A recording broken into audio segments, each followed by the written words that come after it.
What is a piece of dream tech from the future that you would want above all else? A ghost gun that blows their heads smooth off, which I'm going to guess you don't want because of, your lack of weapons.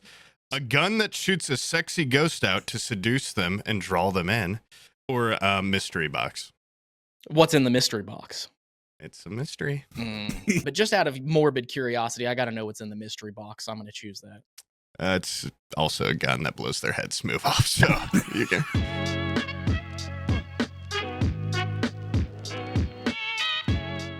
Welcome to another Forehead Fables podcast, and we got a guest, Mr. Ryan. Do you want to introduce yourself? Yeah, hello, my name is Ryan, and I'm here because you guys want to talk about ghosts, right? Yeah. Yes. Yes. Yes. That was like a motivational speaker start. Yeah. You guys want to hear? Let me hear it from the crowd. You guys want to hear about ghosts, right? Well, I'm interested. I've just started watching X-Files, so. On location from the Stanley Hotel with the shining carpet, so. Yeah, and it kind of matches my carpet in real life, which is cool, so total coincidence. Yeah. And I got my sheets fresh off the bed. I'm just, we're interested to learn more about your channel, what you do. Yeah, so I have a paranormal investigation YouTube channel where we go to the most haunted places in the world and look for paranormal activity to capture it on camera, and have had a lot of cool stories, I guess. So I know you guys are a comedy podcast, and there's a lot of funny stories too that I could throw in there as well, but I don't know what you guys are looking for. We love that. We'll probably rudely interrupt you a lot during your stories. We've got a big problem with if joke comes to head, just throw it out. So just fair warning. Immediate question. Do you guys call yourself PIs, or is that not a thing? No. PIs are private investigators. I know, but I didn't know if you ever told people that just to throw them off the trail or something. Yeah. I don't know. That would be interesting because, when people ask me what I do for a living, it's kind of embarrassing to say I'm a YouTube ghost hunter, so we're I could podcasters, say, we get it. Yeah. I could say, I'm a PI, and then they'll think I'm a private investigator. So yeah, it's just maybe that's just my shame showing, but I'd tell people I'm a PI. How would you even get into the world of paranormal investigations? I have this question too, Sam, and I've written mine as kind of a multiple choice, which now that I'm thinking about the format might not play since it's probably a personal story, but what started your journey into the paranormal? A grandma that could read auras, a personal experience, or a show like X-Files /Supernatural? I think a little bit of all of that, maybe. But okay, multiple choice. But we could do D, all of the above. D, all of the above, exactly. Okay. I always like to tell people that the reason I got, or the way I got into the paranormal was when I was 14 years old. I went to prison, and then they give me a weird look, and then I have to kind of elaborate and say that I was a volunteer. Alcatraz. Yeah, actually, the Alcatraz of the continental United States in West Virginia. I was a volunteer tour guide at the West Virginia Penitentiary. Oh. And I'd had creepy ghost experiences before that, but I had a really crazy experience right after my 15th birthday that kind of propelled me into it. And I actually have the audio waveform tattooed on my arm right here. So cool. People always ask me, is that an arrowhead or something? But no, that's an audio waveform. So what was the experience? Yeah. So there's a part of the prison that a lot of people call the psych ward, but technically it was called the SPU, the Special Programs Unit, and it was for inmates that were deemed to be dangerous to themselves or other convicts that were there in the institution, and they would lock them up. They'd 4-point them, chain their arms and legs to the bed, and they even had a special cell. Do you guys call murderers in your business ghost makers, or is that something that's not real? Because it's a good idea. I don't know. I've never used it personally. Got a lot of name ideas, but okay, sorry. Go on. Yeah, carry on. Things I could implement into the investigation.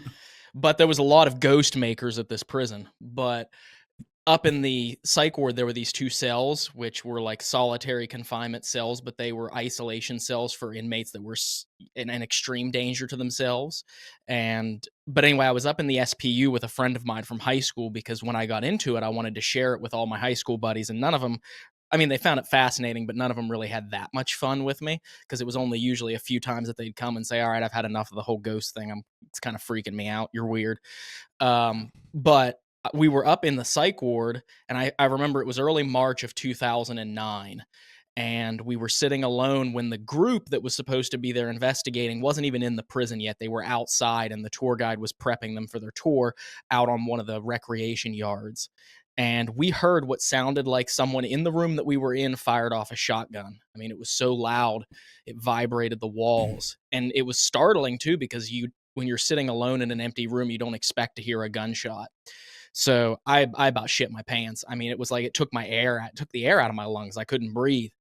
And as I sat there kind of waiting for someone to jump out and say, haha, I played a prank on you. Haha, that was me. I was just messing with you.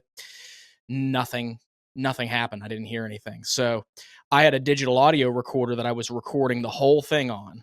And I jumped up and I grabbed that and went downstairs. And it wasn't until I got to the bottom of the stairs that I realized I caught the whole thing on the audio recorder. And after that's that, the form on your arm. yes, yeah, That's cool. I keep looking at the wrong arm. It's like I don't know my left from right. Yeah. I'm like, oh no, not that one. Wait, let me see it again. Oh yeah, I see. It's like almost peaked the microphone. Yeah, it did. Yep. And then what's weird is when you listen to it, once you get over into like this part of the recording, you can hear a distant man's voice that sounds like he's a few rooms away. And it sounds to me, we listened to it so many times, and it sounds to me like he says, told you not to make a move, or I told you not to make a move. And it's so bizarre. I've never had any other experience like that in my life. I've been investigating the paranormal for, gosh, let me see. I was 14 when I started. I'm 31 now. So 16 years I've been doing this, and I've never had another experience like that. And it's what drew me to it. And I was addicted after that. I had to go find more stuff. And I worked there for 13 years until I started doing YouTube full time. I never really left that prison. It's like I did a life sentence. And that's cool tagline. In your theories, do you think that was the ghost of a guard killing an inmate that made a move, or a ghost maker making ghost? One of your clients making a ghost? Well, it's interesting because people always ask me if I believe in ghosts, and I always have the same answer. It's like, I don't know. You think someone who is a paranormal investigator would believe in ghosts, but I don't even know if the stuff that I've captured in my life is a ghost. There's Scully type. Yeah. Right, exactly. But there's a lot of theories in the paranormal about, is it actual intelligent ghosts? Is it, like the movies that you see where there's someone who's died that is coming back to visit you? Or is it just time? Is it just like a snippet of time? They call it the stone tape theory, where you actually can record a moment in history and the building materials can actually replay it, kind of like a magnetic tape recorder. And then if you're in the right place at the right time, you can hear things. The Overlook Hotel has that. Isn't it like it like captures like sequences of time? Exactly. Yeah. So it could have been that I was just in the right place at the right time, and that was something that had happened in the past, and I was just hearing something that had happened years prior, decades prior. I don't know, but it definitely was freaky. And there's, I guess, two types of people. There's someone that would have that experience and say, that's good, I've had enough. And then there's other people that are like, I got to go get more. So yeah, how do you differentiate, I guess, like your equipment and stuff, like capturing a sound? I was going to say, like, do you ever have times where you struggle of like, was this a paranormal experience, or was this like a psychological event happening in my own mind? Or I guess having like other people around helps play into that, and like your equipment and stuff. But do you ever struggle with like, what did I guess you'd probably do all the time. Oh yeah, all the time, literally with every single thing that we capture, especially if we're not there to hear it, because we do this thing for our investigations that started in 2012 where we leave cameras set up inside the building or house or wherever we're investigating, and we'll leave and we'll see what they pick up on. And then when we come back, we gather the equipment, we do the rest of our investigation, and we don't know what the cameras or audio picked up until we get home. And it kind of started because we were doing someone's house that was in my hometown and right next to the penitentiary in Moundsville, West Virginia.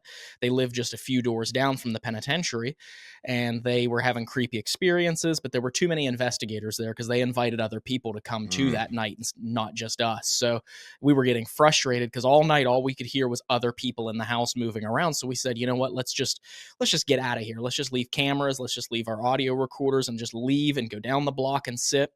Well, when I listen back to that audio, you can hear what sounds like, mind you, nobody's in the house, but you can hear what sounds like a little girl and a mother talking to each other. And it sounds like the little girl says, "Tell them what?" And then you hear this older woman say, "We don't do that." I mean, the clearest voices I've ever captured on audio. And nobody was in the house to be able to, to cause it. We were all down the block standing in front of the penitentiary, like 3 blocks down to where we could still see the house, but we weren't close enough to where anything was being, the cameras, the audio wasn't picking up us. And so, yeah, that was probably one of the weirdest, and it happens all the time. If you're not in the building, you capture stuff and you're like, well, what caused that? I can't go back in time and go back into the building and see if I can figure out what it is. Like, we did a paranormal investigation of one of the most famous abandoned hospitals in Tennessee, the Harriman Hospital in Harriman, Tennessee. And we left a camera down in they call it the old building because it's the first building. It's in a hallway that stretches a full city block. And we had a camera down there, and 45 minutes of that hallway being empty. And then music just starts playing. And you can hear music playing, and then it stops, and then it restarts, and a different song will start playing, almost like a children's toy is what it sounded like. And we went back and looked for a kid's toy. There was no children's toy in that hospital that played the music that we captured. I have this theory. I'm in a basement currently, and it's got a lot of like recesses into the crawl space and stuff, a lot of dark corners. I have this theory with the spiders that, inhabit it, that if I don't shine a light on them and I don't mess with them, they won't mess with me. Are you ever afraid that you will invoke the wrath of the fallen by prodding in to their world? So the spiders? No, the ghosts. No, the ghosts. Yeah. No, are you worried that by shining your light on their world that they're going to come and kill you? Not or, really. Not kill you, but I doing it as long as I've done it, I guess it's kind of like partially I want to investigate and capture evidence, but I'm also a little bit of an adrenaline junkie. Yeah. So, I mean, I openly ask for it. Right now, we have a doll that we take to almost every haunted location that we go because everyone knows about Annabelle the doll and all these other haunted dolls, Robert the doll, and all these cursed haunted objects and dolls. And I was like, well, if we just take a random antique doll with us to haunted places and openly invite any spirit or entity or demon, even if those exist, to attach itself to the doll, maybe it'll come home with us, and then we can investigate the doll, and it'll be a haunted doll. So it would. It's scary. Yeah. And it would be cool if it happened because there's all sorts of stories about it, but nobody's ever actually captured proof that you can make an object that isn't haunted and suddenly make it haunted. Of course, there's no proof that anything can be haunted, but yeah. Do you ever employ putting salt on your windowsill or, like more archaic methods of, preventing demons and ghosts, or no, I've like a symbol on the ground or so, I'm just basing it off supernatural basically is how it works, but shotgun pellets filled with salt. Yeah. Phasmophobia. Load up one of those salt guns that's used for shooting flies and just shoot the ghosts with it. Yeah, no, I know. That is a good idea, though. I should do that. But do you have a crucifix for defense or anything, or are you just going in there completely defenseless? No, I mean, I was raised Catholic. Okay. And then now I would consider myself more of an atheist. I don't really have any sort of spiritual beliefs. And I feel like ghosts are more scared of Catholics than they are atheists. I would go back if I was you. Maybe. Then I could bring my brass crucifix knuckles with 4 crosses on it, stuff like that. That would go hard. Yeah. Or the tattoos from from Constantine? Constantine, yeah. That would go hard. That would be very cool. And then at Sunday Mass, they have the Catholic priests have that thing that burns sage in the little chain. Yeah, using one of If those I was a ghost, I'd be fucking terrified of a guy walking down a hallway with that shit. Just saying. Not to tell you how to do your job, but if you're going full into the paranormal world, it would be cool to adopt some sort of Van Helsing also has a crossbow that looks like a crucifix, and it shoots silver bolts. I feel like tools like that would be very fun. Yeah, to just even if you're I'm here to just capture evidence. I don't want to kill this little girl ghost. Might as well have a backup plan. Yeah. At least like a Van Helsing pilgrim hat. Or something to go in with. Yeah. Like a duster. And a leather duster. Leather duster. It's funny that you brought up Constantine because my friend Dave, who I go and investigate all these haunted places with, he always talks about how Constantine is the worst movie he's ever seen in his life, and it's the only movie he's ever walked out of. So, okay, well, Seriously, we're going to the be only nice to movie he's you, ever and then we watched. want him on the next podcast, and we're going to tear him to Fuck shreds. you! Constantine rules. Yeah, only subscribe to half of Paranormal Quest, okay? The other half can go fuck I itself. haven't seen it since I was like 14, but that movie is badass. Yeah. mhm. Yeah. And Well, know, Satan comes floating down. And he's got like tar on his toes, which Yeah. I thought was kind of cool. I don't know what that means, but it's kind of cool. Yeah. I mean, I can't argue with any of that. So, Yeah. but as far as like taking, protection stuff with me, I've just never been that type of person to where I feel like I need protection because in all the years I've done it, That's also badass. Yeah, that's actually cooler than having one of those swinging sage thing. You should just go in naked. Just naked with a recorder. That I'm was- not scared of shit. That was something that was going through the circuits of all the paranormal investigators years ago. There was a TV show that never actually got made because they have a TV show Naked and Afraid where they'll go out and they drop people off naked. I remember getting an email years ago from some production company asking if there was any paranormal investigators or ghost hunters who would be willing to go into haunted locations naked. And it was like the big controversy of the paranormal field of how ridiculous that was. But I mean, Would that have interested you? it didn't disinterest me. Yeah. I feel like I would want to get some tetanus shots before. Like half the places you go to are really old, rusty and stuff. Yeah. And being in there naked, I'd be afraid I'd snag something on something sharp and rusty. Yeah. Nails, fences. I stepped on a nail one time. It went through my boot and almost went up into my foot. So I don't know if I'd want to walk around naked. Maybe naked with boots, Yeah, naked with boots and fingerless That's gloves. a cool look.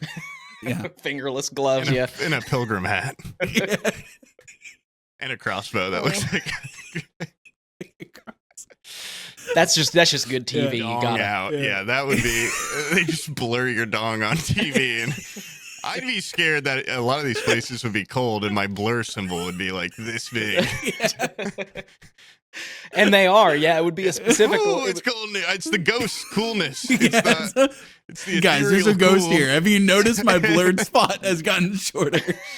I can tell he's close because it's getting very cold. I just start blurring my nipples to the point.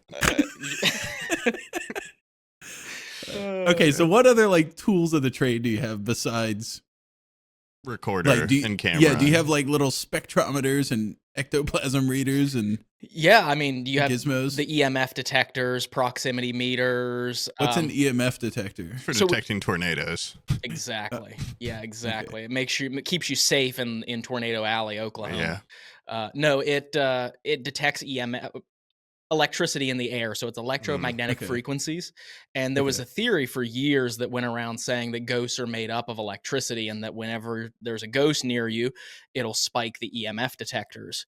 And so paranormal investigators latched onto that. And it's kind of interesting because there's certain elements of that have become very difficult to use because cell phones will set off EMF detectors and stuff. So on a lot of ghost tours, public events that I've been on, people will get EMF detectors and they'll watch it spike before their eyes and they'll freak out, not even realizing their cell phone's in their pocket and they're getting text messages. And every time they get a text message or a notification, the EMF detector spikes. So, if you're going to use EMF, you got to leave your cell phone at home or back at base camp.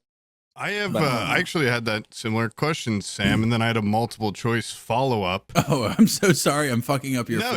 You're flowing it perfectly. What is a piece of dream tech from the future that you would want above all else? A ghost gun that blows their heads smooth off, which I'm going to guess you don't want because of, your lack of weapons. Yeah. A gun that shoots a sexy ghost out to seduce them and draw them in. Mm-hmm. Or, I didn't actually write other options, but let's say a little radar that pings ghosts or a mystery box. What's in the mystery box? It's a mystery. If you pick that, I'll tell you. If I choose the mystery box, I'm stuck with that piece of equipment as my dream equipment. And you won't have the gun that shoots out a sexy ghost or a ghost gun or a radar. See, as fun as it would be to shoot out a sexy ghost from some projectile gun, I will say that I've been to quite a few haunted brothels, so I could always just go there and get and capture a ghost and take it. Let's say another option's a ghost net. A spectral net. Yeah. Spectral net that will capture them, and then you can drag them out of their final resting place and bring them to other places. I don't know if they'd like that or not. Is this I'd like imagine- ethical fishing, like catch and release, or do I have to keep it once I catch it? You can choose, but Yeah. I would imagine if I were a ghost, I'd be pretty bored of one location for what could be eternity. It would be kind of fun to be dragged around. That is true. That's by what a I always naked say. ghost hunter with a pilgrim hat on. And a tiny sensor blur. In the It's interesting you say that, because I do. That's one thing that I say with that doll that we take places. I'm like, if you want to attach yourself to this doll, you can travel all over with us. So that's a good idea. But just out of morbid curiosity, I got to know what's in the mystery box. So I'm going to choose that. It's also a gun that blows their head smooth off. So you can. But this one Just looks a like cooler a cross. one. Yeah. Yeah. Who would have known that you would have had two of those? That's crazy. Yeah. Well, it shoots faster or something. It's got a silencer on it. Yeah, just in case you run across two ghosts. Yeah. After not seeing one for 16 years, yeah. First ghost I see, boom. Well, dude, quick when that draw. shotgun blast went off, you could have done like a spin move, blown its head smooth off. Maybe that's what I was Yeah. hearing. Maybe I was hearing someone else that had that. That's Yeah. true. From a time past when Van Helsing was Let's around. go back to that whole haunted brothel situation. Yeah. Very curious in my about mind, that myself. Yeah. Yeah. Have you seen was it Ghostbusters, where that ghost like The makes sexy Dan ghost. Aykroyd like raise up off the bed and it gives him like a wicked blowjob or something? You know, Scary this is going movie, to be too. disappointing. I've never seen Ghostbusters, and it's something that people always give me That's shit interesting, yeah. about. Never seen You've Ghostbusters. seen Scary Really? Movie too? I have, yes. Well, there you go. Similar thing where the ghost bangs that chick up the walls and stuff. Yeah. That's Is more what that we were aiming at. something Is that something where we could get that yeah, at the without brothel you were talking experience. about? Yeah. It's never happened to me. I've been to, I think, 3 or 4 haunted brothels, and it's never happened, but Would that be cheating? probably. Ah, Probably. just curious. So, but I mean, for paranormal evidence sake, I don't know. You know, if it's I'm captured. doing it for the evidence, Babe, honey. Babe, it's recorded. Oh, Babe, I've gone back every night this week because of the evidence. You put it in the doll, didn't you? Get rid of that doll. No. There's another ghost in there. Yeah, instead of a doll, you get one of those big Blow up like doll. I was gonna say one of the jumbo sex dolls that are like $6,000. You can inhabit this if you'd like. Yeah. I'll take you places. My bedroom, my kitchen, the washing The machine. bathtub to Yeah. wash you out. Feel free. Bring a friend if you want. Bring a friend. Oh, God. I don't care. How what- is like what is the criteria, do you think, that goes into making a ghost? I was going to say, do you think it's 'Cause, just like, like not- pure sorrow, pure Yeah. rage, or can it be born of ecstasy? It could be. I mean, normally the places that we go and investigate, there's a lot of tragedy. There's a lot of bad stuff that's happened there. Oh. But there's a few places where, you know, like schools and things like that, where we go and it's not anything bad. It's just, you know, like the ghosts of little kids running around, or maybe even just the sounds of little kids, because kids make a lot of noise. So if you want to capture phantom voices that are just a replaying of time, I think schools would be a good place to go, because kids are noisy as hell. Sorry. Go ahead. That goes into the theory of like more of the echoes of the past. Because I was going to Yeah. say, like, that isn't sad that a bunch of kids died at a school, but maybe they didn't. You know, maybe they went on and lived full lives. Is that like what you're saying? Is those ghost kids could just be what could they even still be alive now as old people? Yeah, exactly. And that's one thing that I always, bring up as a theory on whenever I get into a really deep conversation and I want, one of those midnight conversations that makes you think, shower thoughts. It's like, well, maybe some people are in these haunted places right now capturing recordings of me talking and I'm still alive, Wow. Maybe Someone mine. goes to that prison, they hear a gunshot, and then they hear you go, "Oh shit, I heard that. That was a ghost." Exactly. And then they record it, and they're like, "What does this mean?" Yeah. Exactly. So it really is fascinating to think about. But as far as any knowledge, I have no idea what goes into making a ghost or a haunting. Okay. So What do you think's the most realistic thing you could capture that would, take away a lot of skepticism from people? Maybe a recording of a ghost. Like, would it if it was like I'm a ghost, would that draw more skepticism, or would that be pretty concrete? I mean, it would all depend on how trustworthy I am, which is why I Yeah. always try and whenever I capture something, I always try and prove it not to be a ghost before I decide it is a ghost. That's Okay, we call it debunking. So, that's cool. and it really is a matter of because no matter what you capture, there's always going to be questions out there of like, well, is he trustworthy? Did he fake that? Is it something? And that was the only thing that we've ever been accused of faking is that music at the Harriman Hospital because it was so loud, so present, and unbelievable. And so, but I think if someone came down and said, "I'm a ghost," I feel like that'd be a little bit too convenient. That would throw up Yeah. red flags in and of In itself. the era of AI, I Mhm. think Yeah, that's I probably- think you're gonna have to have that dude walk up to a podium and like be like, And then he, people, like walk people, through I am a you on ghost." his way to the podium, yeah, and you're covered in ectoplasm after. Right. Yeah. Oh, for sure. That follows this one. I really didn't flush out, but I had another multiple choice question about what do you say to critics of your craft? Fuck you, or become ghost with your hand outstretched like this. Probably the latter, or maybe you could, maybe yeah, the you first could one, mix denier, become ghost. Like it could be a lot of, or like a play on that though. But something about becoming ghost would be really scary to be heard from a PI ghost Yeah. maker. a private investigator ghost maker. Yeah. Yeah, that would be Yeah. for sure, especially in a prison. That would make it really creepy. What do you think? Or if I was naked with boots. Yeah, that would all. Yeah, a naked guy in a pilgrim hat walks up to me, become ghost. I'd probably crumple.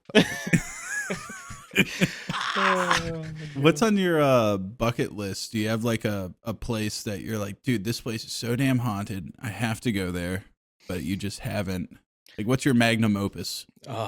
Probably to go to the castles in Romania, or even just Ooh. huge European castles. like Because there's Romania. so much history there, and I've always been a little bit obsessed with vampire folklore and things like that. So, like Vlad the Impaler's castle and stuff would Yeah. be really Mhm. cool. We had a Romanian expert on here about their myths and stuff, and it was really cool.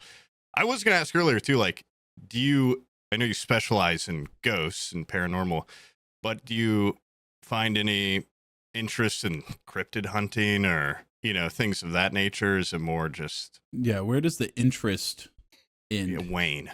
Yeah. I would say I'm interested in cryptids, but I'm not so interested in going to look for them specifically because there's not a piece of the planet above water that hasn't been explored. There's no forest that's unexplored. I feel like if these cryptids were real, unless they're extraterrestrials that are coming down. I was gonna bring that The up too. follow Do up you was believe? going to be yeah, UFOs. yeah. Do you? What would if you're on a ghost hunt, but you see an alien? That show Dan to Dan. Are you gonna now then switch to being an alien person, or are you gonna stay in ghost world, or? Maybe both, I mean, it's kind of interesting because I remember a story specifically because one time we had left cameras inside the building and we left to go get dinner, and it was a rural place, so we had to drive all these back roads. And I was sitting in the back seat and I was looking through the windshield and I saw something hovering over the trees like a light, and then it just shot off to the left and disappeared. Of course, I don't have any cameras at that point, but I thought it was pretty cool. Yeah. It's just so difficult to UFO hunt because we don't know what's in the sky right now. We don't know what the government has up there. This whole New Jersey drone thing proves that. It's like you can't see something in the sky and say it's a UFO when we don't even have we don't have the knowledge, even the beginning of that knowledge, to know what the government's flying over our heads every day. Yeah. Do you find yourself a believer, or are you just more like you don't know? You just have no idea. Oh, I 100% believe that there's other life in the universe. Whether it's here or not, I don't know. But I was going to say if it's come to us or not. Yeah, if they travel all the way over here and then just hover around and look at us, they're fucking pussies. Okay, just land and talk. Just land and hang out. We got beer. Okay, we make a lot of beer on this planet. Just come hang out, drink some beer. We got beer. We got cryptids. Yeah. Come on down. My water is favorite- nice. It's insane that it's been like 70 years of them just like coming down and hovering and then flying away. For sure. And my favorite Yeah. is when the conspiracy theories start flying around, like with that Miami Mall alien incident that happened last spring? with the Miami Mall alien. I can't I'd remember. have to ask Swift, our friend. Yeah. No. But it was specifically funny to me because there was a huge conspiracy theory going around about how there's some sort of with the longitude and latitude, the coordinates of the Miami Mall matched up. Like the aliens got the coordinates backwards, so they landed in the Miami Mall instead of where they wanted to go because the coordinates matched up with this other place, but they were just in reverse. Which I thought to myself, it's like, well, why are the aliens using longitude and latitude, a form of geolocation the humans invented? Yeah, You know, so They're great admirers of us. that's yeah. true. I mean, yeah, they've been watching. Do you? I don't know enough about Catholicism, or really anything. But would the existence of ghosts contradict Catholicism, and did that play into your waning of belief, or can they coexist together? Like, if ghosts were conclusive, would that play into the Bible at all, or would that be like, okay, this directly contradicts the Bible? I wouldn't say that it directly contradicts. I mean, Would that be like a purgatory type deal, or yeah, kind of. It's been a decade since I've really done much research into the Catholic beliefs and everything, but I do remember that when I was starting to get into the paranormal, I was just exiting the world of going to church every Sunday, and a lot of my family is still Catholic, and I know they are believers in the paranormal and in ghosts. So I feel so like they can go hand in hand? yeah, there's Okay. as there are sects and denominations of Christianity that don't believe that there are such things as earthbound spirits, but there are a lot that do. So it's, Okay. just I guess a matter of, personal. I'm no beliefs. expert or anything, but I have heard the trope a lot of like, we need to put him to rest, final rest, so that he can go on to the Almighty. Like Sure, yeah, they're maybe if they're- disturbed spirits, you know. Mhm. Yeah. Yeah. A lot of Yeah. old Victorian traditions and weird things that Victorians used to do, like covering all the mirrors up when someone was about to pass away and leaving the mirrors covered up through the time that they got them actually buried and put in the ground and stuff like that, Why were they scared they would get sucked into the mirror or something? Or like mirrors, there's a lot of belief that mirrors are portals and things like that. So it's just yeah. So and that was one of the interesting and creepy things about the Villisca Axe murder house, which I investigated 2 Octobers ago. So not this past October, but the October before. I spent a whole night alone by myself in the Villisca Axe murder house and even slept in there. And that was one of the things that was weird about that murder was, that was 8 people, 6 children, 2 adults bludgeoned to death inside the house. And all the mirrors were covered up when they discovered the bodies. So, and the killer had even made breakfast in the kitchen and left a plate of food sit there. And still to this day, they have no idea who committed those murders. But yeah, God. And where was that at? Villisca, Iowa. Iowa. Okay. Oh, so you travel, you go around. Oh yeah, yeah. I've been to Australia. Was probably the furthest I've been. Damn. Okay, so you've been around. Okay. Yeah. All right. So going to Romania is not out of the question. What's the furthest you've gone besides Australia? Australia is the one and only time we actually ever left America, but we've done stuff over on the West Coast and, traveled all over the United States. And we've had plans to go to Europe, but every time we plan to do it, the plans get foiled by, finances and things like that because it's all a self-funded ordeal. So yeah, we plan to go. We're going in September of this year. We're going to go to the UK and travel. And then it just oh, nope, funds run out and we have to cancel it. So... What'd you do in Australia? So we have some very good friends who brought us over to Australia. They have a tour company there called Adelaide Haunted Horizons Ghost Tours. And her name's Alison Oborn, and she's just a wonderful human being. I met her because her and one of her employees who works for her, her name's Cag, they come to the United States every single year as like an exploration business research trip. Since they give tours through haunted buildings, they travel the world at certain times of the year and go to haunted places, and they have their own YouTube channel as well. But they came to the West Virginia Penitentiary, and I was one of the tour guides. It was myself and my friend Jason were their tour guides, and we investigated with them the whole night and stayed in touch. And we were supposed to go to Australia in April of 2020, which we know that didn't happen. And so we had to put it off until November of 2022. We finally got to go to Australia, and they actually flew us over and had That's all the cool. locations planned to show us all their haunted places they have in Australia, and which there's some pretty creepy places in Australia too. So A lot of ghost makers over there. a lot, Yeah. yes. Yeah. Lunatic asylums, prisons, you name it. Would actually, no, that's a dumb question. Let me think of a new question that's better. Sam, help me. I got a question. Okay. My house, when I bought my house, it came with a dead woman. There was a lady's ashes that were up in a closet. Oh, right here. And I asked the family that I bought the house from, I said, hey, you left this old lady, you want her back? And they were like, nah, we didn't really care for her. She was an asshole. And I was always afraid. They were like, we don't want her. And so I was like, well, I don't want this cranky old lady being, in my house, scaring it. So I made her kind of a little bit happier with googly eyes and happy smile, little pipe cleaner arms. Do you think maybe that's made her ghost happier and that's why I haven't been haunted here? Or do you think she just died and was like, I'm done being an asshole, I'm going to the almighty? It could be because she she probably went down there, but she didn't go up there. She went down there. Maybe she didn't like any of the people she lived with, so she's like, I'm not sticking around here. I'm not even gonna Maybe haunt they them. were the assholes, and they put all I their never pain thought about towards that. A poor old woman. Yeah, that's true. Well, she's hanging out with me now. Yeah, and if she hasn't haunted you, she's either happy or disinterested. So I'm not sure. Not disinterested. She's here in the box and she loves her little place right behind me. She gets to Right watch by me your play video mom. games. Yep, right by my mom. Maybe they're scissoring Yeah. or something. Yeah, something like that. Yeah. Yeah. Yeah, that's my Found only friendship. paranormal experience is sometimes this urn right here. It's my mom's in there. Every once in a while it'll go, bring me a Bud Light. It'll go, hey, Sonny, can you go get me a Bud? Yeah, give me your cigarette. Yeah. It's a good advertisement for whatever company she used to drink and smoke. Bud Light. Yeah. A lot of Bud Light. Budweiser. Yeah. Have you been to?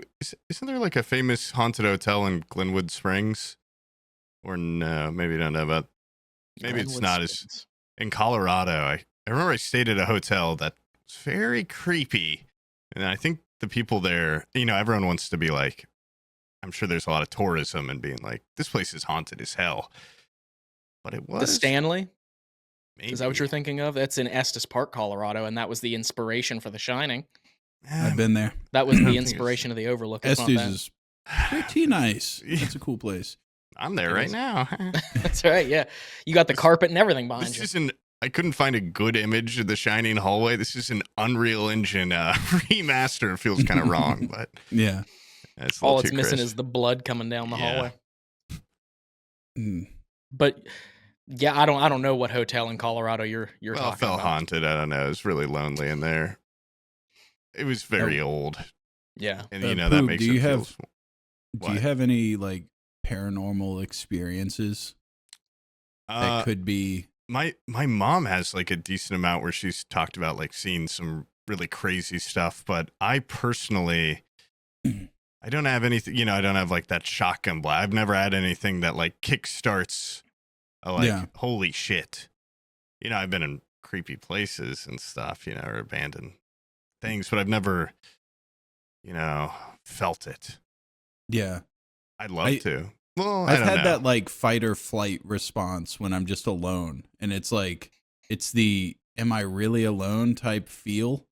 You know what I mean? I don't know what that is. I'm sure it's some sort of like gut feeling, but a sense. at my elementary school, there's I don't know, like a lot of schools for some reason, the cafeteria also has a stage that you do like school plays at and stuff.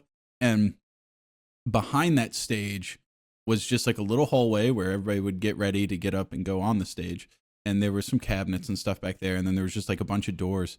And I remember being back there one time and I was the only person back there. And I guess it's kind of being in a sort of like a liminal space where there's supposed to be people moving from one place to another, but I was just by myself. There was people in those little rooms next to me, but I was just in that hallway by myself. And I remember getting this feeling of like you need to fucking run right now. You need to get out of here. There's something spooky going on. I don't know what it was, but I've never had like a, oh, that's a ghost. I've never had like that scenario. Do you think that's like almost like the Scooby-Doo intro where the ghost hand reaches out and just misses Fred's neck? Do you think that's what was happening behind the scenes without me knowing? I mean, it could be. It's hard to say, or it could have just been your fight or flight kicking in because your adrenaline picked up enough because it was spooky, and your adrenaline picked up so much that you're like, you just called me a pussy on my own show. Oh, okay. Well, you could have just been a scared little fat idiot back there, and just. Or there could have been a full-flown horned demon behind you. I don't know. It could have been in Florida too. It could have been the swamp ape.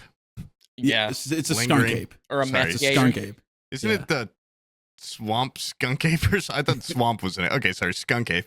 Did you smell anything, or when you exhaled, was there abnormally cold, penis shrinking, nipples hardening type sensations, or? Important. No, I it was a pedophile ghost. Just my penis got smaller. No, I didn't. I don't remember anything like that. I just remember going like, "Oh, geez, we should get out of here," and I ran. Yeah. And by ran, I mean I walked like into the next room and said, "I don't like it out there." Do you think? Because I don't know exactly how much it plays into it, but people that claim to be like psychics or aura readers or experience paranormal, like they claim, there's like a scale or something of, how in tune you are with the spiritual world. Do you think that plays into like certain people experiencing these things versus people that are out of tune, with their kind of, their soul? Or is it just like anyone could experience? These are all just theories that you would have. I know there's nothing like. I mean, it could be, or it could all be a trick of the mind. That's something that's interesting that I've been thinking about as well. It's like a psychological thing where, if you want something badly enough, you're going to eventually. I mean, there's other theories like with the poltergeist theory, is like they call it a noisy ghost, but it's a manifestation of like telekinetic energy. It's your own emotional responses manifesting into physical activity and moving objects, and people see something fly across the room, they immediately think it's a ghost, but could it just be that there's something going on with strong emotions being collected in a certain space that causes strange things to happen? Or I don't know. I wish I could answer those questions, because that would be awesome, because then I could just stop doing what I do. I could just be like, problem solved, ghost real. Yeah, that's true. But it is fascinating to think about, and it's like, is there something special with me when I had that paranormal experience with the gunshot in the prison years ago? Or if it was any other person, let's say you guys were both sitting in there alone in that psych ward, would you have had that experience that I had? Would it have been different?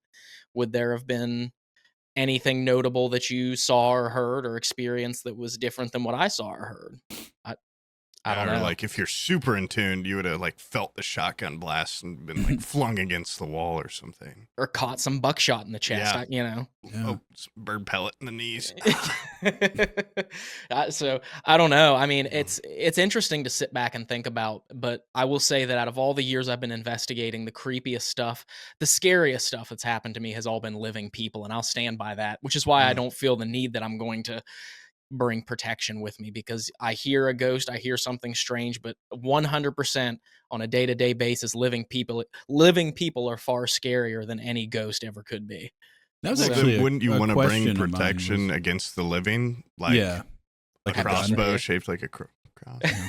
Pepper spray? Okay. Yeah. Pepper spray. I was going to say, like, when you go into like a haunted, derelict building, like, are you more scared of ghosties or like a homeless guy with a screwdriver that's going to stab you? The homeless guy with a screwdriver. Yeah, they usually they scared the hell out of me. Yeah, and that goes back to, so I had kind of alluded to you guys that I had a crazy story or a creepy story about a location in the mountains of West Virginia, and it's this place that we always called the Cursed Cabin, and there was a whole 4-part series that we did on the Cursed Cabin, and it was a family residence, so we didn't actually like disclose where it was, but it's out in rural West Virginia, and as far as I know, it no longer exists. I think it was torn down, but it was years ago. My friend Dave, who of course is the guy that I investigate with, my buddy that I've investigated with for Poor years. taste in movies guy. Yeah, doesn't like Constantine guy. He and his mom had a group called Mountaineer Paranormal, and they were contacted by this family and said, "We have this cabin, really weird stuff happens. You want to come and check it out?" Well, they had no idea how weird this was going to be. I mean, it is to the shorthand version of this is the cabin was built from lumber that was taken off of the land. They cut the trees down, built the cabin the old-fashioned way, and then they believe that there was a curse on the cabin, and they don't know where this curse originated from, but they do believe that their grandfather who built the cabin had a dark past, and he would actually murder people and bury them in the basement of the cabin. So they believe there's at least 3 people buried in the basement, and they think that kind of contributed to the curse there. But they said nobody could live or stay in that cabin for too long because either they would die in the cabin or they would die shortly after they left the cabin. And there's a lot of instances of people, the family members from across their family, that would go and stay there, and then they would live there for a week, 2 weeks, a month, and then they would either die or they would leave and go live somewhere else and then die shortly after that. And it terrified the family. They were terrified of this cabin. And there was even a point before we went and investigated it in 2017 where unexplainably the cabin caught fire, even though nobody was living there, and there was no electricity to the cabin, and it just suddenly it caught fire, and the whole kitchen and dining room in the back just burned completely out before they saw it and put it out. So making it even more creepy because now it's all burnt out and abandoned, where before it was nice. So we went and investigated there 2 nights, 4 different videos. And the first time we were there, we had creepy stuff happen. We heard, I mean, as far as living people, we heard gunshots that were literally right outside the cabin. Like someone from the family was running around shooting off guns right outside the cabin.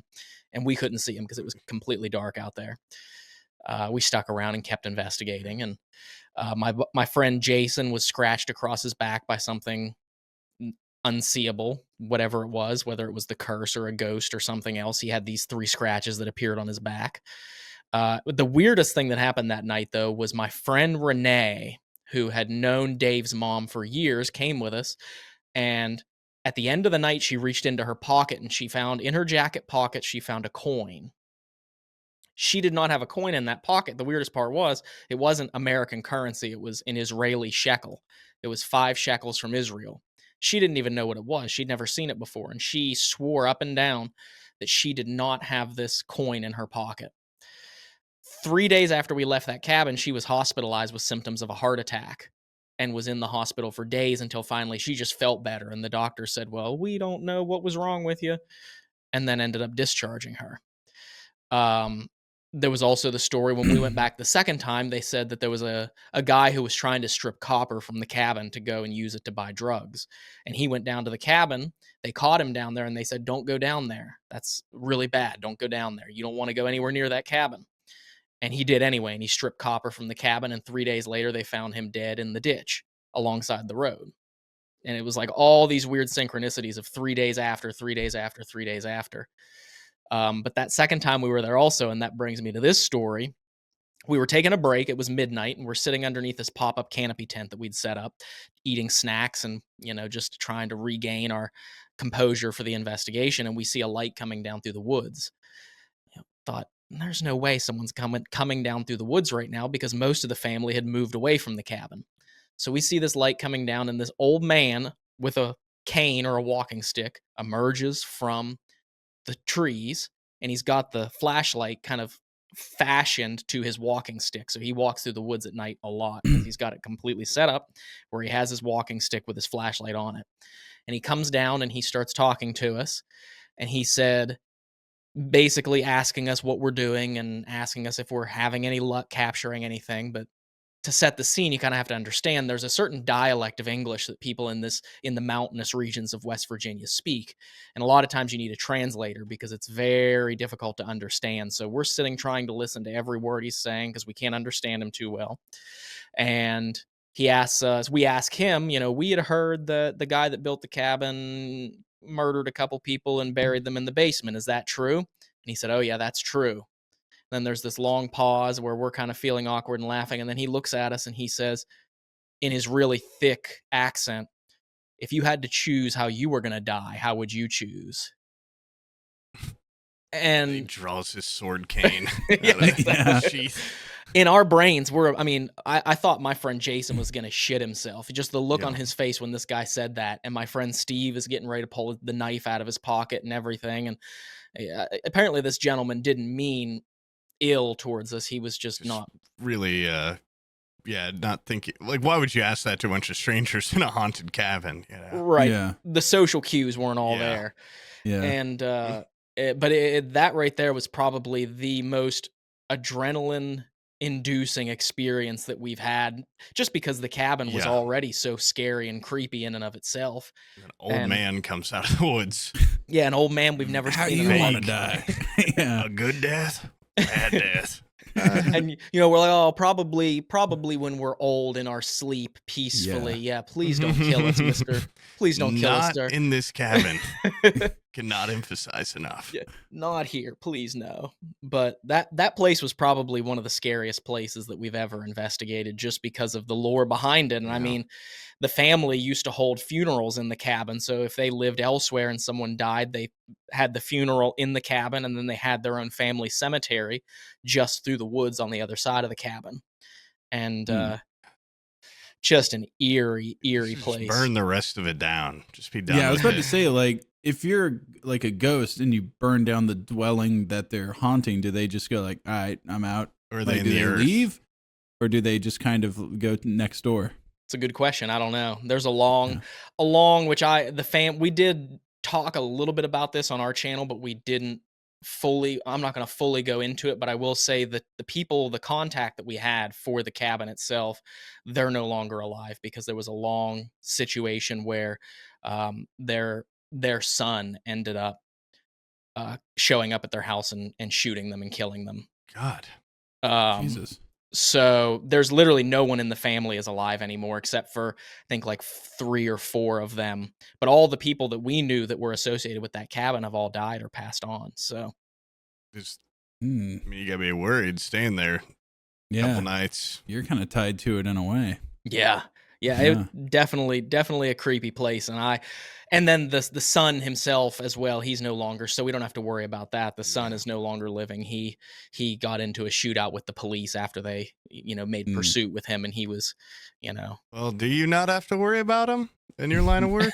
well, Yeah. maybe not. Yeah, right. That's true. Is he done with you? Yeah. Yeah, you never know. Questions I'd be asking myself. Yeah, I don't know. That whole area is kind of frightening. So if anyone Yeah. happens to find themselves in that part of the mountains of West Virginia, there's definitely more terrifying things that ghosts that lurk in those mountains. Everyone talks about how scary Appalachia is. Yeah.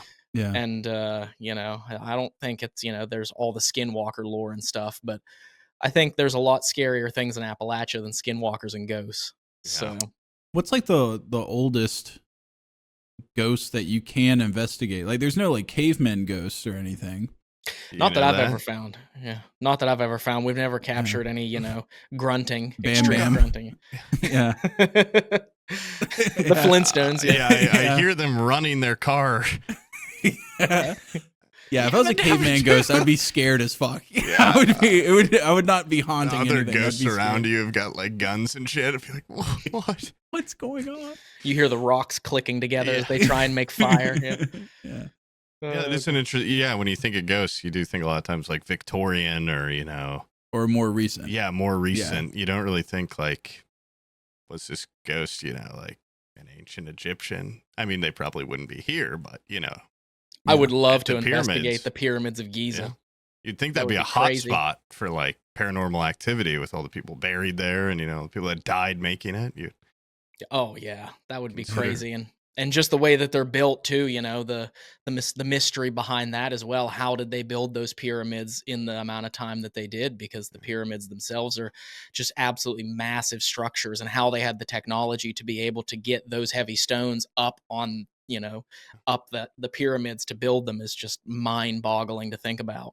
But Or is it just a bunch of rectangles stacked into a pyramid? It's like a lot of intrigue. Yeah. I don't really It's it's a technology called slavery that we've since abandoned. Abandoned tech. You hate to see it, but yeah, I think that's really what it was. Is they just threw people at it until they made it.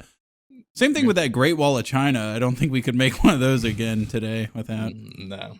harnessing a lot of people. But wouldn't this be an awesome time to go pee? I do almost have to pee again. He's got to pee again. Sorry, dude. We're like two old guys. Yeah, that is. I wish I could just piss in my pants and keep going. Yeah. I think we should think about some sort of tech for that. But next sponsor of your guys' podcast, a catheter company. I've always wanted Pampers as a sponsor. I think that'd be really funny. That would be. I don't know if I'd be comfortable peeing in a diaper. It's hard. Have you tried 26-year-old. have you tried to soil yourself? It It goes against every instinct of the human to just it's interesting piss in your psychology. pants. Because last night I was talking about this before the thing. I had a really upset belly, and I was fully aware, like, if I just pushed a little bit right now, I would shoot out so much, not to get into too much details, but like soupy poop all over my chair and in my pants. But yet I don't know if I can. No, I don't really want to. Yeah. So I went into my bed, laid down, and I woke up.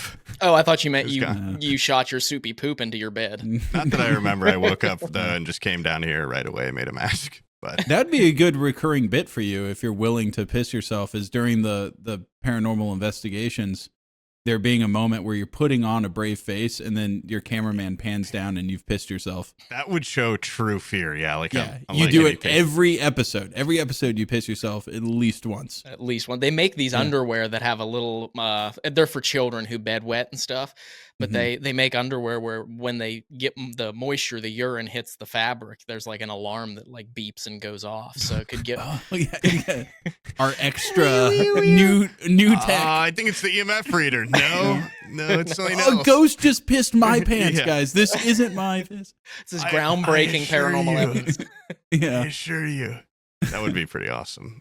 You Okay. should also, by the way, you should get a heart rate monitor that displays on like a heads up display on your I videos. feel like That I've would be seen cool. that in like Sasquatch Hunter videos or something. They've got they've got their fucking Halo HUD around them so you can see all their stats, and Yeah. it could just be It'd be interesting. cool. It'd be like a sci-fi thing. You would have like your little picture and your like co-host a and bar then with like liters of piss in you slowly going down, refilling over time. Oh my god. All right, I'm about to piss I'll be myself right back. Who's ready to start the new year by factoring in a new meal system into your food equations? No prep, no mess. 2 minutes, okay? Never frozen, and it's delicious. And there's so many options. There's keto, there's protein heavy, okay? The protein plus, calorie smart, vegetarian, 40 options across 8 different dietary preferences. And I'm not just talking dinners, snacks, breakfast, lunch, dinner, all sorts of meals. Eat smart with Factor. Get started at factormeals.com/4ed50off and use code 4ed50off to get 50% off your first box plus free shipping. That's code 4ed50off at factormeals.com/4ed50off to get 50% off plus free shipping on your first box.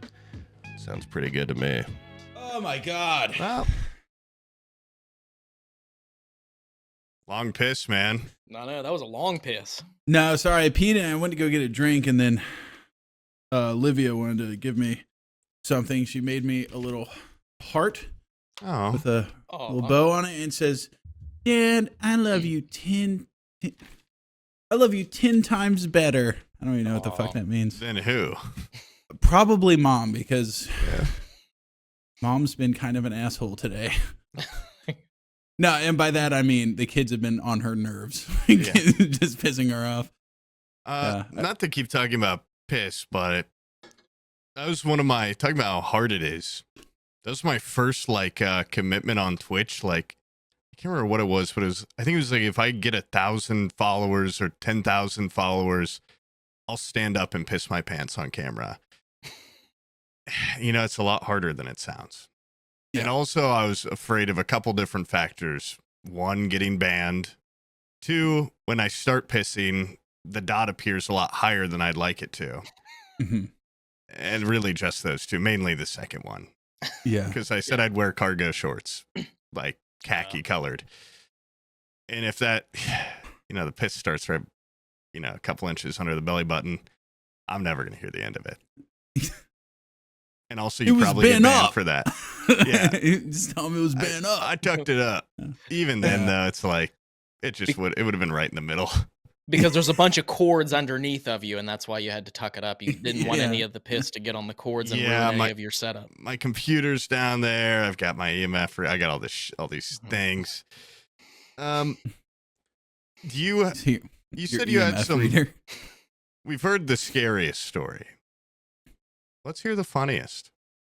Oh God, the funniest story. Or not necessarily. It doesn't have to be the funniest. No one likes to deal in absolutes, but. Well, there is the story of I fell through the floor of a haunted building on camera. That was pretty funny.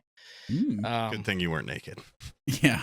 Right. That would have hurt a lot. That was actually at one of the haunted brothels, believe it or not, which is embarrassing in and of itself when you have all those, ladies watching ghosts, you. The ladies of the night watching you. You recorded a bunch of laughing. Yeah. So you fell through the floor? Yeah, so it's in this old saloon. We were the first people to actually get to go in and investigate this old saloon and brothel in Indiana. It was in Rosedale, Indiana. I looked this up. Wait, anyway, what's the place called? It's called the Stark Saloon. Okay, hold on. I got to see how far away that is from me. Okay, thank you. Thank you so much. I should investigate this. You have to. Yeah. It's really cool. It's creepy. The hole is no longer in the floor. They've covered it. I really wanted to see the hole too. But yeah. And it was funny too, because the guy that, not the owner, but the caretaker came in and gave us a tour before, and he was like, you guys have to be very careful because there's these holes in the floor. Just please be conscious when you're walking. Use a flashlight. Don't fall into the floor. Well, we were upstairs and we heard one of our proximity meters. It's called a REM pod. We heard it going off. I come running down the stairs and I'm running an SLS camera. So it's essentially an Xbox Connect with a tablet. And, I'm sure you've seen those on a lot of the ghost hunting TV shows. Connect body. It'll map us. Yeah, like it'll map like the stick figures and stuff. Yeah. And so I was using that. So I had this tablet in my face and it was an older tablet. So it didn't really have night mode to where it would turn the brightness down. So I'm essentially running through this saloon blind with a tablet in my face. And I'm walking to the right. And I don't know how I did it because this hole was only probably about 2 feet, maybe like 1.5 by 1.5, maybe even 2 feet at the most. And my foot went straight through the hole in the floor and I went straight down. I hit my arm off the wall. The only thing that caught me was I fell forward and my thigh hit the edge of my upper thigh hit the edge of the hole in the floor. And I just go catapulting forward. All the equipment flies everywhere. And we were using this app that our friends made called GhostTube. And it was so funny because I fell down. I go through the hole in this really dramatic, loud thud. The whole building shakes. And then the app, which spits out words that it says, like the magnetic readings will pick up. There's different words assigned to different magnetic readings that will spit these words out. So I go through the hole. And this app, GhostTube, just says, "Are you okay?" Or first it says, "Be careful." Be careful. It did not just say that. And then once I'd pulled myself up out of the hole and was like, God, that hurt. Because I broke my other toe. Like the toe that didn't go in the hole was, I put all of my weight fell onto that toe and bent it backwards. And so... and then after I pull myself out of the hole and I'm trying to brush myself off, my whole leg's shaking from the adrenaline. And then it said, "Are you okay?" It was the funniest thing ever. You couldn't help but laugh. Yeah. Are you single? Are you okay? God, that one was pretty funny. That made the cut of the video too. Our Stark Saloon video. I went straight through the floor. I gotta investigate that myself at some point. I guess it's also kind of gross all the way you're through. Yeah, I thought you were gonna laying on the floor of a brothel, but it can't be like the most sanitary place to be. What's like a place you've been to where it was hyped up to be super haunted, and you get there and you're just like, this place fucking sucks. Forest trap. Yeah. Bobby Mackey's Music World in Wilder, Kentucky. I'll look this up too. So that was hyped up by, I'm sure you've heard of Ghost Adventures and Zach Bagans and all of that. No, you're our only insight into the ghost Oh, world. interesting. So yeah, it was a show on the Travel Channel it still is on Max, HBO Max. They still Mhm. show new episodes of Ghost Adventures, but in the first season they went to Bobby Mackey's Music World. Now it was based off of this all of the ghost stories were based off of this book called Hell's Gate that was the retelling of a bunch of stories that were made up by the former caretaker of the bar, the Honky Tonk. His name was Carl Lawson, and he had all these stories that were retold in a very dramatic fashion about how he was possessed and everything, and there were demons there, and there was a portal to hell. There was a woman that was murdered, and they decapitated her and threw her head down a well in the basement, and that opened a portal to hell. And there's all sorts of crazy. Well, mind you, all of these stories are fabricated. None of it is true. Oh, okay. And so we didn't know that until we got there. And the person that was doing the interview for us was like, oh, yeah, all that's made up. None of that's true. None of that actually ever happened. We're like, oh, okay. We went there 3 times. Never once did I have a paranormal experience in what was said to be the most haunted place in America, which was at that time Bobby Mackey's, because of all these stories. So those ghost frauds had fabricated the story, or was that story already in existence before they went there? It was already in existence. Okay. So they were told the stories Okay. by Carl Lawson because he was still alive whenever they did their investigation, and the author of the book. And when he wrote the book, he was trying to create like another Amityville Horror success. He wanted the book to sell a bunch of copies, and he wanted it to be turned into a movie. And, and if you actually sit back and read the book, there's a lot of very comical scenes in it of just them being levitated and thrown across the room, of them fighting 6 to 8 foot tall demon figures and getting pinned against the wall. And Carl got attacked by bats that were supposedly possessed by the demonic entities of Bobby Mackey's. And this place looks only creepy because it kind of looks like that movie, The Green Room, with Patrick Stewart, but yeah, it's not that. It just kind of looks like a fun dive bar with music. Yeah, and I'm sure it is. I never went there. I know they party hard at Bobby Mackey's. Now they just recently tore that building down because he's rebuilding his bar. So that building is no longer in existence. But it's the number one location that people ask me about all the time. They ask me, Dave, anyone who's investigated with us. They say, Bobby Mackey. You're probably sick of Bobby Mackey's.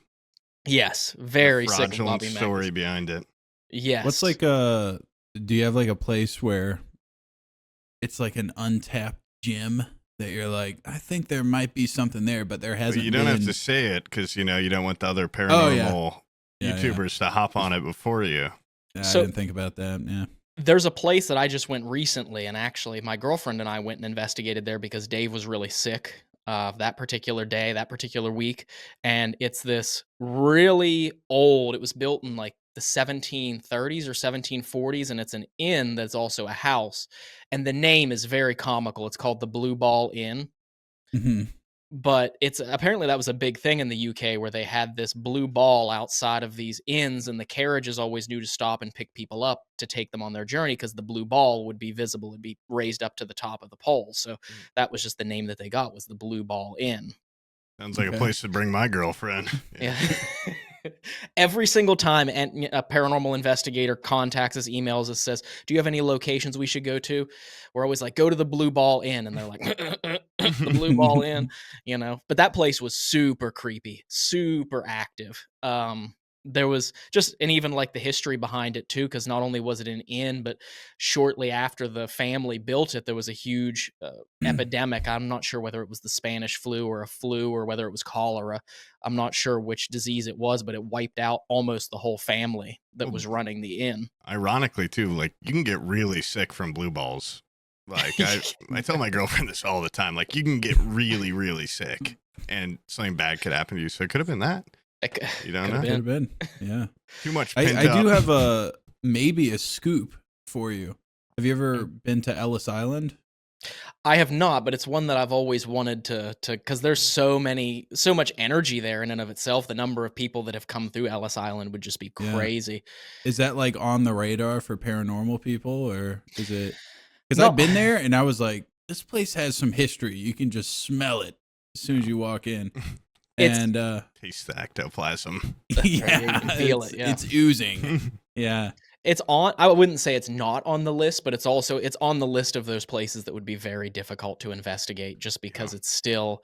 I mean, it's used every day. Yeah. You know? Yeah, So, they have tours and stuff. Then that's what I went on, was like a tour, but I doubt they would let you just roam the place. Yeah, set On up your cameras for like a week. Yeah. and stuff like Which, that. by the way, we asked you about your like tools of the trade. You said like RFID readers, and then RMF you never or mentioned the EMF. rest of it. yeah. And you're then talking about just a these second ago, you were tablets and- like, my proximity thing and my I big saw you also tablet that use gives me just, stick like, figure animations. candles and stuff like. Yeah, you didn't mention that. Dude. what's There in is your actually arsenal? speaking of EMF detectors, recently we got an EMF candle, so it has an EMF detector in it, but it is a wax candle it's a fake candle. It's not a real flame, but it'll turn off and on whenever it detects EMF spikes or changes, which is pretty cool. But yeah, the proximity meters a lot of people just kind of call them REM pods. It's like a universal term they have for them, but their REM pod is like a brand name by the guy that originally made them. But essentially it creates its own magnetic field through an antenna, and whenever something with static comes into contact with that field, the Yeah. lights will light up and turn on, and the closer you get to the antenna, the more lights will light up, and it'll beep louder and faster. And so Okay. we'll use those. The problem with that is that like CB and two-way radios will set those off so you can't have walkie-talkies near them, Yeah. which is why we don't use walkie-talkies. And you also have to be aware of when you're in like a very urban environment, you have a lot of police and fire departments around, and their radios driving past will set them off sometimes, or lightning and a storm will set them off too. So they are detecting electricity and static and energy and stuff, but you just have to be very careful about how you use those and where. The SLS camera that I mentioned, we don't really use that anymore because the camera gets confused. Yeah. It's an Xbox Connect. It was meant to set up stationary to detect people. Wasn't meant to be carried around. I think it's Um, very responsible to, like include all those false flags and stuff. Because I don't watch any paranormal stuff, but I feel like back in the day, yeah, if you'd see something on TV, like if they got any of those readings, they'd just be like, holy shit, this has to be a ghost, And I think it's Right. cool that you guys deduce down, like you said, like the debunking method and not Although just I- immediately jump to like, this is a 200-year-old ghost of a killer that's here to get his, and, like fantasize it into these stories and stuff. Right, One and of the- it's good for the drama. I mean, that's why a lot of different teams and channels yeah, use of them. It's course. because it's great for the drama. If you don't point out the fact that other things can set them off, it just blinks and you're like demon, ghost, Yeah. murderer, So, but yeah, I'm sure it'd be easy unfortunately- too to be like, I feel it right on my neck right now. I feel its hands. Things where if you're watching the video, you can't really quantify. You just be like, you just have to take their word for it. Yes, yeah. There is only one time I've ever captured something on the SLS camera that I feel could be paranormal, and that was at the Sally house in Atchison, Kansas. And that house in and of itself, the haunting behind it is very strange because they say there's either a little girl or a demon. They don't know which one it is. It's either a demon pretending to be a little girl, or it is just the spirit of a little girl who died of a burst appendix in the house. But there's a lot of creepy activity there. And we were in the living room getting ready to go to the basement. We had the SLS camera mapping the stick figures. And so we walk into the living room because our REM pod is going off. And as we walk in, Dave is holding the SLS camera, and suddenly over by the couch, a stick figure pops up. Now, it's not standing up and down. It looks like it is crawling on its hands and knees, which was creepy in and of itself. And so because the REM pod had just been going off, I said, can you go over and touch the REM pod? And I was like, can you do it on the count of, I can't remember whether it was 5 or 3. I'd have to watch the video again, but I was like 5, 4, 3, 2, 1. And as soon as I got past 1, that stick figure that was by the couch turned into a ball, like it compressed into a ball, shot over to the REM pod, which was also in the frame of the SLS camera, disappeared into the REM pod, and then the REM pod went off, That's cool. Huh. which was really creepy. I think Yeah. the creepiest thing I've seen with one of those SLS cameras is a guy just sleeping in his room and he had it on, and like a little stick figure walks over to his bed while he's sleeping there and then just like hovers, like just stands over him. Yeah, it doesn't do like a cool dance. That would be really cool. Hello, my honey. Yeah. I got it. It's a ragtime ghost. Yeah, Yeah. I wouldn't want anything like that in my house because, yeah, I'm more of an ignorance is bliss kind of guy. And if I don't know, if I've had night terrors and stuff where it feels like someone's on the edge of your bed or like crawling up your bed and stuff. And then if I had a little camera that showed a stick figure there, I'd like never sleep well again. So I'd rather just not have any, I don't want to know. Yeah, oh, for sure. Yeah, you definitely ignorance is bliss in that situation. Yeah. But sometimes those experiences are cool though. I've had those where I wake up and see a shadow looking over my bed and I freak out for a second and then say, "Oh wow, that was pretty cool. Wish I had a camera to be able to prove that was there." Yeah. But again, with those night terrors, it's hard to tell. I think they call them hypnopompic hallucinations where you're awake but you're still dreaming, you know what I mean? Yeah. And so it's tough to be able to say whether you're seeing a ghost or whether you're still just dreaming with your eyes open. Yeah, I think that's what my grandpa used to do because he would just sit in his recliner and go in and out of consciousness all day. And he wake up screaming. You would just wake up and be like, "Who's that little boy that just ran across here?" I'd be like, "Dude, there's nobody else in the house." You're scaring the shit out of me. Yeah, you're freaking me the fuck out. Stop. Yeah. And how would you like to die, Sam? Grandpa, leave me alone. Yeah, it's creepy though that like kind of speaking of that, like the strange, weird sightings and hallucinations. There's weird theories behind the end of life hallucinations and things. Like we investigated this place called Hillview Manor in Pennsylvania. We never made a video out of it because it was before we started making videos. I'd love to go back there, but there was a story they called this. It was an apparition of a little boy wearing like knicker style pants, and they called him the Angel of Death because there were a lot of residents in this nursing home, Hillview Manor, that would report seeing this same little boy. They would all see this same little boy, and then within a day, they would pass away after they saw this little boy. Yeah. So it's kind of strange. Do you have night terrors often because you have nightmares about ghosts and stuff because you're like so thinking about them all the time, or? No, I don't. I haven't had a nightmare about anything paranormal in a long time. Most of my nightmares that I have are related to like storms. Or the other night, I had a nightmare where I felt this thing on my head and I pulled it off, and it was like a stress ball with hair on it. And I ripped it apart, and inside of it was like bugs and fleas and stuff. Jeez. Yeah, it's worse than a dream of like a little ghost walking around. That's scarier. I used to, when I was a kid, I would be so.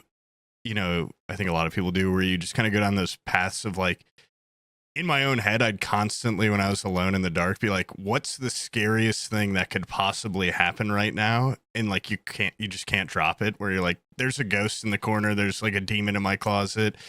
And then when I became an adult, I like moved to a sketchier area, and I'm like, home invasion. That's a lot scarier than like I like completely lost any fear of like walking around in the dark in my house, because I'm like, the worst thing that happened is the crackhead breaks into my house and shoots me. Like I'm a little less worried about like a creepy little doll walking around. Like, oh my god, a stray bullet's gonna fly through my window and blast my head smooth off. Like, but it was an interesting switch. It was like, in a way, I was really happy. I'm like, I am no longer worried about anything creepy like crawling around in my ceiling, but now I'm also a lot more worried about real people, like real stuff, breaking into my house and kidnapping me. Have you seen Road to Perdition? No. I used to be really scared of the dark, and then I had my uncle tell me once, he was just like, no, like if I think someone's breaking in, I'm turning off the lights. Because he has like floodlights around his house, so he would like illuminate the outside, and then it would be dark inside. He's like, they can't see me. I'm in the dark. I'm like, I never thought of it as like a shield. You feel like Batman once you realize that once you're in the dark, nobody else can see you. Yeah. And I'm then hiding under my bed, not out of fear, but a tactical retreat. Because it's it's like a bunker. Yeah, it's like a foxhole. I'm sucking on my thumb to keep my screams at bay, tactically. My war cries. Yeah, my binky. This keeps my war cries from coming out. This keeps the bloodlust in. That movie Road to Perdition, like this kid's coming home, and this guy's in the house, has killed his family, and he goes to walk in like the glass door, like the regular door, and then you have the screen door with like the glass on it. Airlock. And the guy, he's just face to face with him. The kid's outside on the porch, and there's no lights on. The guy's inside, and they're like face to face, and then the kid realizes that because the lights are on inside, the guy's just standing there at the glass looking at his own reflection through the glass. And the kid's like, oh shit, like he can't see me. So he hides really quick. And like that little scene, I was just like, oh shit. Like I'm not scared of the dark anymore after that. Scared of the light. Yeah, I'm scared. Yeah, I'm scared of I have to be in darkness at all times. Nothing legitimately scares me more than when it's dark outside and I'm in a room with the fucking lights full on and the blinds are open. Because I'm like in a zoo right now. Like this is like an aquarium. People could be out. There could be 20 people in my yard looking at me and I would have no idea. I've had to do that to my girlfriend's house like 20 times where I'm like, you have every light on and the blinds are open. Like from the road, I could just see straight in here. Have you never heard of a peeping Tom lady? Yeah. Like they do. They do. One exist. of my biggest fears where I still like, I'm not actually scared of it happening, but I think to myself, like, that'd be so scary, is if I'm like walking my dog at night and I can see into my house. Like the idea of like, before I get home, seeing someone like quickly run into my door. Yes. Or like a shadow passing in my house while I'm outside. Yeah. I always like run through that scenario of like, what if I just saw like someone peek through my blinds and shut them while I'm on the outside? Now, granted, it'd be better than once I got inside seeing the person. You know, I could call the cops or run or something. But I'm just always afraid of. Very similar to that. I take my garbage out to the street, and when you on my turn way around, back, the door's shutting really quick. No, I see like my family in the living room and stuff. I just imagine like, what if I see somebody else in the window? You count 4. Yeah, I'm like, yeah. God, yeah. Yeah, have you seen that movie? I think it's called Hush. I can't remember. It's a Mike Flanagan movie. I was going to ask earlier if you liked Mike Flanagan, like Haunting a Hill House or Haunting a... That's like one of my favorite... That's probably my favorite paranormal thing ever is Haunting a Hill House. I've talked about that show a lot on here, but... It's so good, and it taps into my cinephile side of me because, you know, I make the documentaries and YouTube videos, but I went to Point Park University to study cinema, you know, so cool. like I spent the majority of my formative years watching movies and analyzing how things are made and everything. And so Mike Flanagan, was it Black Mass, Dark Mass? What was that one he did for Netflix recently? Midnight Mass? Wait, is that the... Yeah, maybe it is Midnight Mass. I was thinking that's like that animated show or something, but... I think Black Mass is that Johnny Depp movie. I think Midnight Mass with the... I loved the, like, how they're like, it's an angel. It must be an angel. It's just a vampire, like, so clearly. And yeah, that show rocked. I've so good. Liked everything he's put out, basically. I was going to say earlier about the mirrors. I want to be like, Oculus. But Hush, that's the one where she's... like deaf or something, or what is she? Yeah, she's deaf and she has a serial killer trying to break into her house and kill her. So scary. I know, and she can't hear him. You know, she can't hear anything because she's deaf. You know, but yeah, that movie was so well done and so creepy. And that's the type of stuff that I find scary. I mean, as a child, I found weird things scary. Like I had recurring nightmares about people tickling me because I hated that when I was a kid. It was just as a serial killer, I feel like the one thing that they do is they try to trick people and you know, like endear themselves into someone to I feel like a deaf person is the one person a serial killer wouldn't go for. Yeah. Maybe it's like a forbidden fruit. It's like, oh, this is the one person I can't trick through conversation and putting That's why in the movies writing notes and holding them up. They're like, hey, what's up? Just hey, I'm your neighbor. Can I come in? Let me in. I'm actually really friendly. Let me in your house, please. Yeah, did you watch that movie though? I've never seen it. I watched it, but it was a long time ago, and I remember at the time being like very scared. I've wanted to watch too is Gerald's Game. I haven't watched that, but I know it's like really creepy. Also, like being in this setting, I've never seen Doctor Sleep, and I really want to. I've heard it's like a pretty good Shining sequel. It is, yeah, it's not bad. I saw it one time and then I haven't seen it since. But yeah, also, the Fall of House Usher I thought was just exceptional. I don't know. I'm like a big fan of that guy. So basically, I'm like, I haven't lost any faith in him yet. And I know. He just got. What does he have upcoming? I thought he just got like. He's gonna be doing a new Exorcist reboot, which is interesting.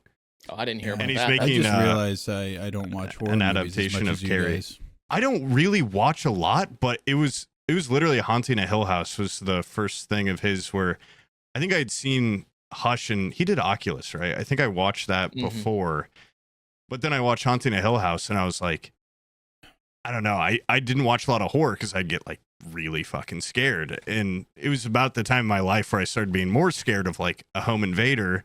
So like Hush was really scary. But then Haunting a Hill House, I'd have to rewatch. I think I've watched it like 4 times through, but I'm still, I can always rewatch. It's so satisfying on rewatch too, because you get all those Easter eggs.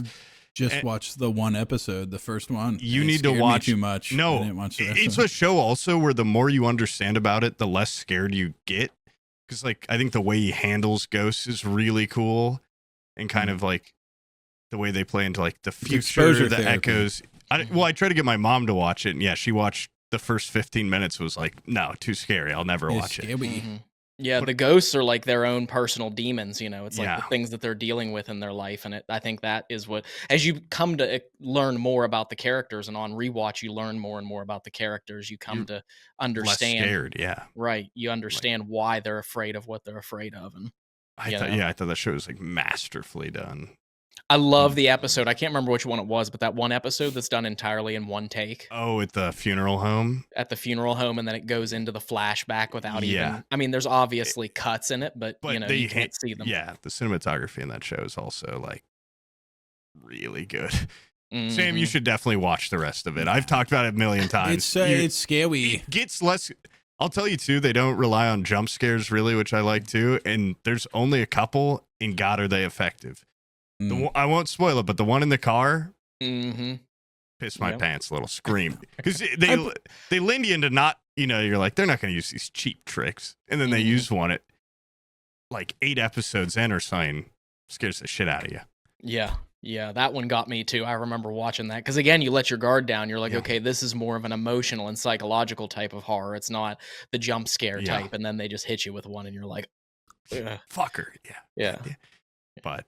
Sam, please watch it. Sam, watch it, please. No, I'm more of a Scooby-Doo guy where at the end of the episode, the ghost gets his mask taken off, and he's just some guy that's trying to get drilling rights. I mean, did you watch the Fallout House Usher, Sam? Nah. That one, it's a lot less scary. It's just more like, like an Edgar Allan Poe, type thing.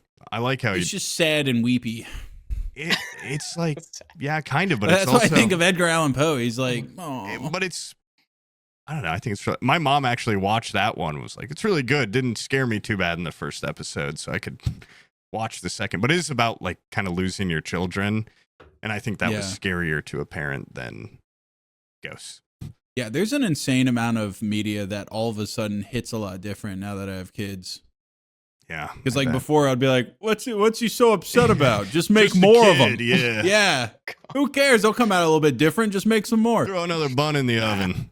Yep. No, that shit hits different now. Yeah, I can. You want to get me weeping, dude? Go watch Gladiator. I did just watch that recently, and I told you my qualm with the score sounds exactly like Pirates of the Caribbean. Caribbean, whatever, and little swashbucklery for me. For my taste, but great movie. Otherwise, still haven't seen the new one. But what is your favorite? I mean, maybe it is one of Mike Flanagan's, but do you have some like fundamental? Because you said earlier it was a mix of all, like a show, an experience. What were your like early influences into the paranormal in media?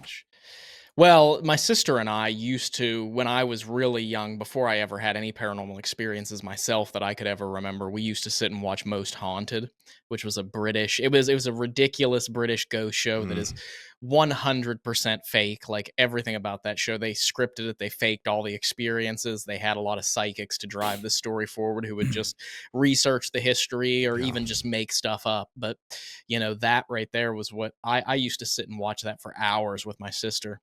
And we loved it. And then Paranormal State was a big one as well, which used to be on A&E. I watched Paranormal State quite a bit before I got into the paranormal myself and after I got into the paranormal, because there's one episode of Paranormal State on A&E where they came to the West Virginia Penitentiary and investigated. And at the very end of the episode, I actually was there for their like closing prayer. And I'm just this little 15-year-old, 14-year-old kids standing out in the by the chapel on the prison yard, That's looking cool. like a dork. But yeah, so and then I did watch a little bit of Ghost Adventures. I would say whenever I first got into the paranormal, I'm ashamed to say that was an early influence because it's all, the provoking and screaming at the dark and Is that over even? It's dramatized maybe machismo. unfair to ask, but like, is that even your favorite genre? Or are you like a sci-fi guy or like a fantasy or? I personally do not watch paranormal shows Okay. or Yeah, that's media. smart. You don't shit where you eat. Right, Watch yeah, where you shit. like I spend like 60 to 80 hours a week editing Yeah. our Okay. show, so Damn. it's like the last thing I want to do whenever I get done working for the few hours before I go to bed is Yeah. sit there and watch more ghost stuff. But It's like Yeah. that Onion thing where they're like, I've studied anteaters for 15 years in the Amazon. We brought one. Oh, God, why would you bring an anteater here? I've dedicated my whole life to them. I don't want to see one. yeah, and that's the way it is. So I personally love to watch other genres of horror. I love horror movies. I love I'm not so much a sci-fi guy. I was raised on Star Wars. My dad was a huge Star Wars fan Same. growing up. But I don't really watch Star Wars anymore. Anything horror related. I'm on a big Robert Eggers kick right now. Like after he made Nosferatu, Is that any good? Oh, I loved it. It's not a it movie really? that's for everyone. Did you watch it with your girlfriend? I did the first Did time. she The hate second it? time. No, she loved it. Oh, okay. But she's kind of the Can't same way relate, that I yeah. am. So Oh, what? Yours Yeah, not. No, you she care hated for it. But Oh, I really? think it was also not like she thought it was a horrible movie, but it also like the way it was shot and stuff. She was like, I felt so claustrophobic and like just like dazed watching it. Same with we watched That's The Witch. good. If a movie makes you feel something, But she that didn't means like it's we effective. watched The Witch together like a month ago, Yeah. and she was like, "That's like the scariest thing I've ever seen," but I really liked it. How it made me feel. Nosferatu, she was more at the end like, I don't want to rewatch that ever. But The Witch, I just watched recently, really good. oh, The really- Witch has like the most insane feeling of isolation I think I've seen Yeah, in a it movie. made me just feel so anxious watching it. Yeah, so you're like, these people are literally And also, I alone. love There's that nothing the they like could do. the devil when he shows up and has like a little devil contract. I'm like, fuck yeah. Mm. I love that the goat is actually the devil and he's like a suave kind of like, I don't know, Victorian dude or something. I just thought it was really cool. Oh, for And sure. The Northman or whatever. That's my favorite of his, but it's like the least. It's probably the Scary. most just like action-y movie of his, but I thought that was Yeah. pretty Yeah. badass. I've never That's- seen an Eggers movie that I disliked. I will say that he's so good at being able to transport you back into the era Oh that yeah, he's very trying to. faithful. Yes, Yeah. and he, down to the language, but also to help you understand and the research that he does into his particular topics, like with specifically The Witch. There's nothing in that movie that would be scary to us nowadays.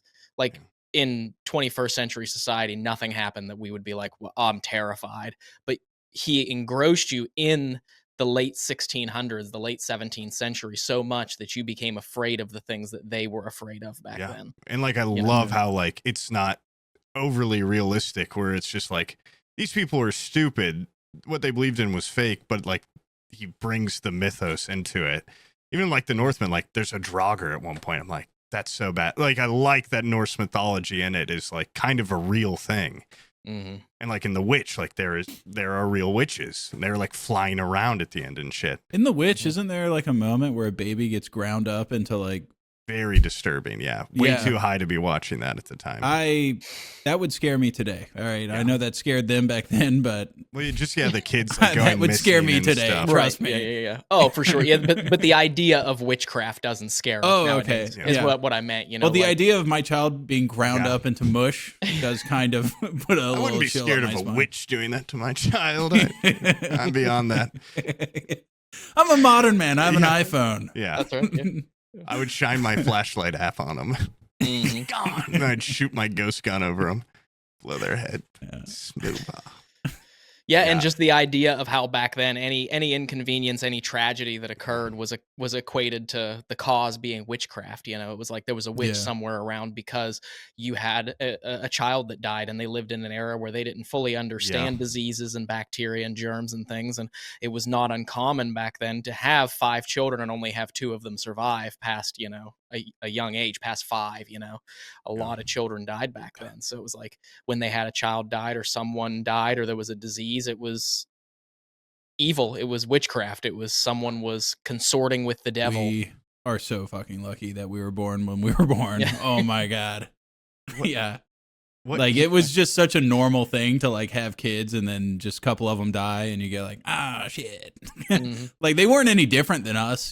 People from a couple hundred years ago when they lose a kid, I'm sure they were equally as distraught, but it was just something you kind of had to deal with. Also, by the way, I think we should all acknowledge that we live in the only period of time when you can be like a professional ghost hunter or Yeah. podcaster. and Mhm. podcaster. Yeah. Yeah. But actually, I feel like there's you could be a professional ghost hunter now, not 50 years ago, no, but then a couple hundred years ago, you could also be a professional that's ghost true, hunter, yeah. but you'd be more, you would look a You'd little be bit using cooler. more like You would have salt the and hat, stuff you would and, have the yeah. crossbow with the bolts. You'd be like Willem Dafoe and Nosferatu. Yeah. Studying dark. Exactly. Yeah. Oh, The the dark arts. layered duster.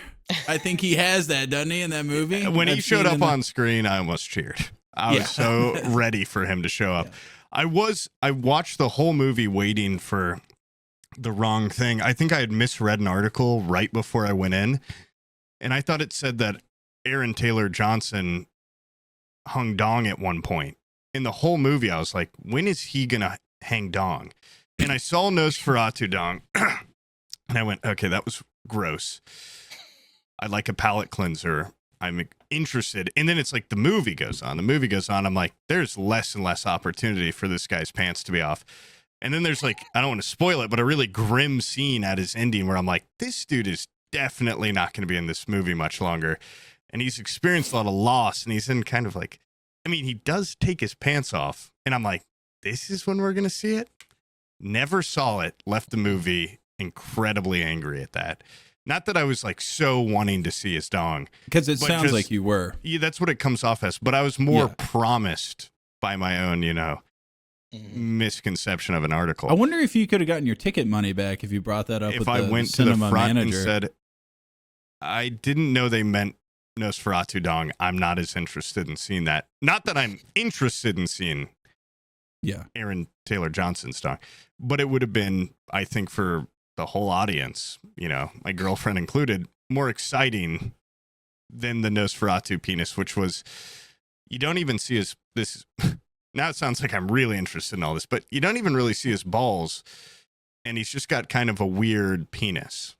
Nosferatu. Which you'd expect. He's like an old ass. Well, now I'm He's a Googling corpse, yeah. Nosferatu Yeah, he's a penis, corpse, yeah. but Yeah. I was curious why there were not balls sagging way below his penis, because you'd imagine, Oh, if you're that old, they'd be his really. balls were probably going down his pant leg. Yeah. Did I might have said this on the last podcast already, which is really going to make it seem like I really went to the movie for one thing. Yeah. But I really like kind of too, the homages, like the black and white, I loved when he was on his way to the castle. I had a couple qualms, just like my only qualms were really like, how long did his journey to this castle take? Because they make it seem like he's out there for 2 days. Right. And then on the way back, it's like he's just back. The boat's sailing, it's back. I thought it'd be like months of journey. I don't know. Right. That was the only thing that I saw from it. Like out of the things that I was picking through, the things that I could kind of voice as a complaint Yeah. about the movie, that was the only thing, was the passage of time was Yeah. not. It wasn't conveyed very Yeah, well. it But was also, not, like, no. I thought the movie itself was the whole time, it's a long ass movie too. And it just kind of flew by because I was engrossed. Captivated. And when Willem Dafoe showed up, I was just begging for more scenes with him being just kind of this weird little vampire hunter dude. Thought that was Yeah. awesome. Oh, for sure. I think because I saw an interview with Willem Dafoe where he talked about a full frontal scene, but he was talking about a full frontal with Nosferatu with Bill Skarsgård. So Yeah. maybe that was where the confusion came in. Bill Skarsgård Mm. did a great job too. One of my best friends called me afterwards and was like, I totally misunderstood. He also misunderstood, not about a penis thing, but he thought Nicholas Hoult played Nosferatu. And he's like, watching the whole movie, like, what is going on? Does this guy turn into Nosferatu? And then he's like, turns out it's just some nobody. Like, who the fuck even was Nosferatu? I'm like, dude, that's Bill Skarsgård. He's like, wow, that guy can really put on some makeup. Yeah. He can really and teleport. His character. that was all his voice too. I don't know if you saw or read anything about very that. cool. Entirely his voice. He trained for months with an opera coach to lower his voice an octave, and spent hours and hours creating thousands of recordings of his own voice until he felt like he got the proper voice down and the right accent, that Romanian accent down. Didn't expect him to have a mustache. That caught me off guard. But speaking of, who else had a mustache that we mentioned earlier? It's Vlad Tepes. Vlad the Impaler. Oh, yeah. Impaler Summit, yeah. That was the reason. I think that was, watching an interview with Robert Eggers. He said, when we came up with the look for him, it was what would the corpse of a dead Romanian nobleman look like? A warlord, what would he look like? And it was like, that was the look of that era back in that time, that big bushy mustache, from that time. So the mustache made sense historically, but I think people were a little disappointed because they wanted to see the same style. I thought it'd fall off at one point.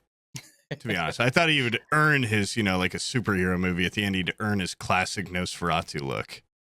Yeah, peels it off like he's been undercover the whole time. He has a scene where he's in his bedroom mounting up for it. Puts on his little black cloak, rips his mustache off. He's really earned the mustache at this point in the movie. Like Captain America putting on his shield, but.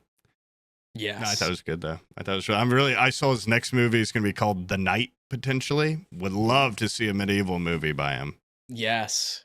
Yeah. I think it'll be really, probably be like, not nearly as like my little boy brain would want it to be like knights fighting on a battle. It'll probably be, really faithful to the times. For sure. It'll be like Kingdom of Heaven director's cut. Yeah, because you can't. I saw an interview with him at one point where they asked him, he's like, "Are you ever going to do something modern?" And he said, "I never in my life want to film a kitchen sink or an iPhone or anything like that. There's nothing about that interests him to where anything about in modern life. He doesn't want to make a modern movie. Everything he wants to do are period pieces." So I feel do like The Caveman. Yeah.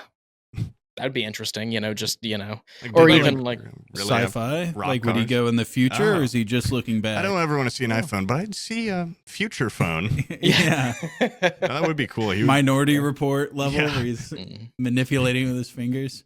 It would be interesting to see him do one like about the Aztecs and like the gods and the sacrifices, because there was a really interesting, and I watched a documentary in college about it, how at one of the Aztec pyramids down in, or maybe it was Mayan, I can't remember, but there was this huge mass human sacrifice where you had hundreds, like 500 or more prisoners lined up the steps of the temple to just walk up and then have their heart cut out and then thrown down the other side, one after the other after the other.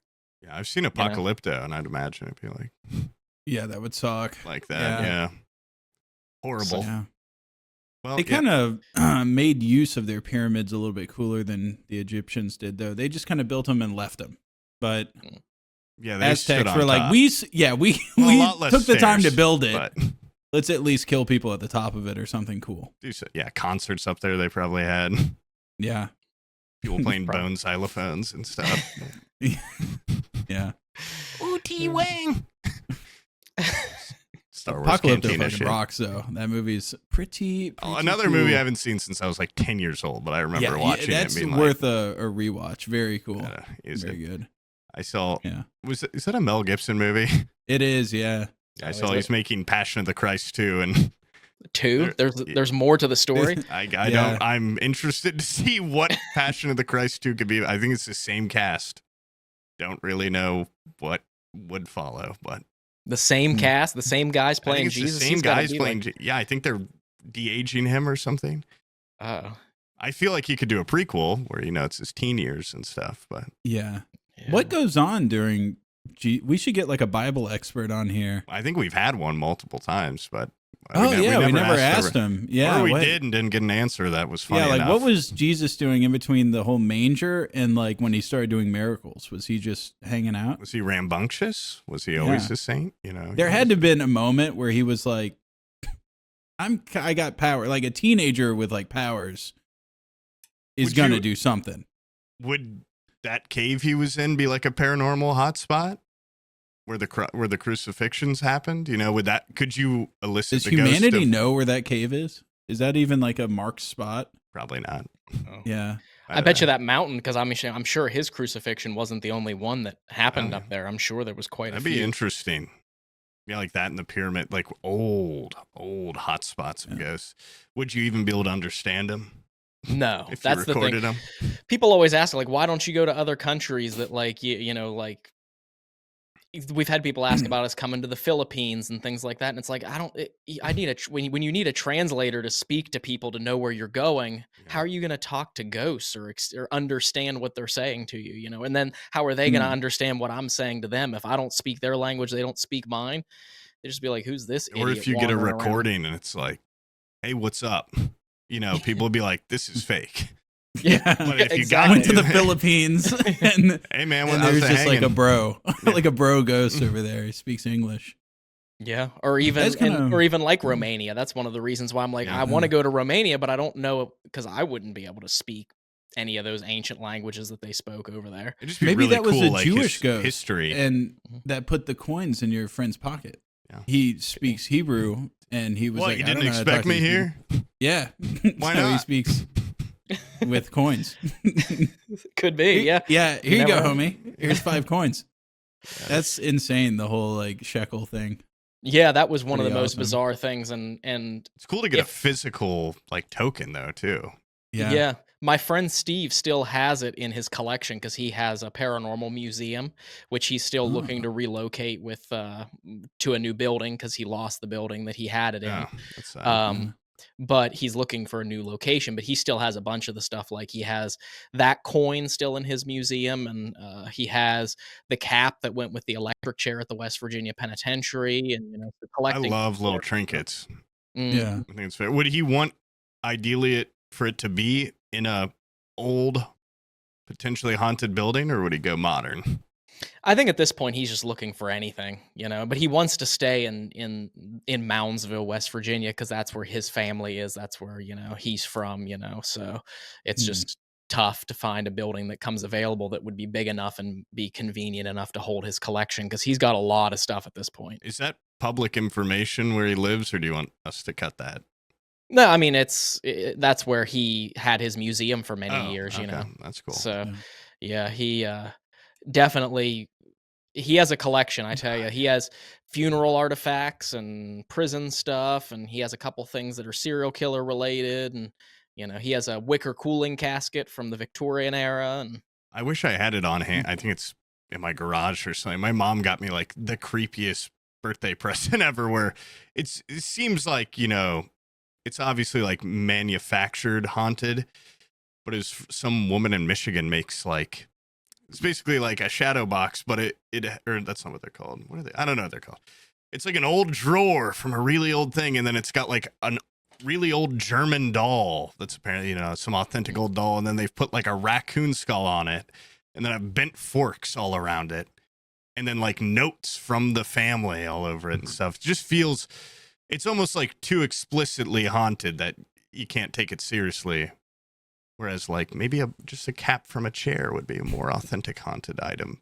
Or maybe it's super haunted and she's given me a curse in my home. I don't know. yeah, it could be. Yeah, that cap from the electric chair is really cool, because it was at least 2 of them, if not all 9 that were executed by the electric chair, would have had that cap on their head when they were being Was executed. that gifted or stolen? So Indiana it was Jones style, or it was originally stolen from the prison itself, because it became a tourist destination, which was where I gave tours. It was originally taken, I believe, and then it was gone for like a decade and a half, and then he just found it on eBay oh, that's cool. and then bought it. And I think it was from an estate of someone who had passed away, and they were selling off a bunch Double of stuff haunted. on eBay. Yeah. So This belongs in a museum. My museum. and then he also has a Bible that used to belong to the serial killer Eileen Warnos. Whoa. Like, it wasn't her Bible that she had on death row with her, because she was apparently cremated with that Bible when she died, or when she was executed. But, he has a Bible that was hers. So That's cool. kind of interesting. Yeah. So, Well, if he gets a new museum up and running, let us know. That'd be. Yeah. oh wanna yeah, see he has more. has a lot of cool stuff. He has a doll that someone just gifted to him because they found it in the basement of like a yard sale type deal, and it was one of the things that they didn't necessarily want to sell, but it was in the basement, and then this person just stumbled upon it and then asked if they would sell it, and they did, and then he had a bunch of weird stuff happen in the house, and the doll, we caught the doll moving, whether it Yeah. was just gravity that moved it or it actually moved itself on camera, but it did move when no one was near it. Like the doll fell this way a little bit when no one was near it. Cool. And people have been scratched. Like there was a girl that was talking to the doll and got these huge scratch marks down her back. And so what's with the recurring scratching? That's Ghosts a common seem to thing be in like very paranormal. scratchy. Yeah, I don't know. It's That's a kinky good ghosts. question. Yeah. Yeah. A lot of back scratching too. Yeah, That's a the lot. thing. Yeah, Could It's feel always good in back the rain. scratching. Yeah. Mhm. yeah.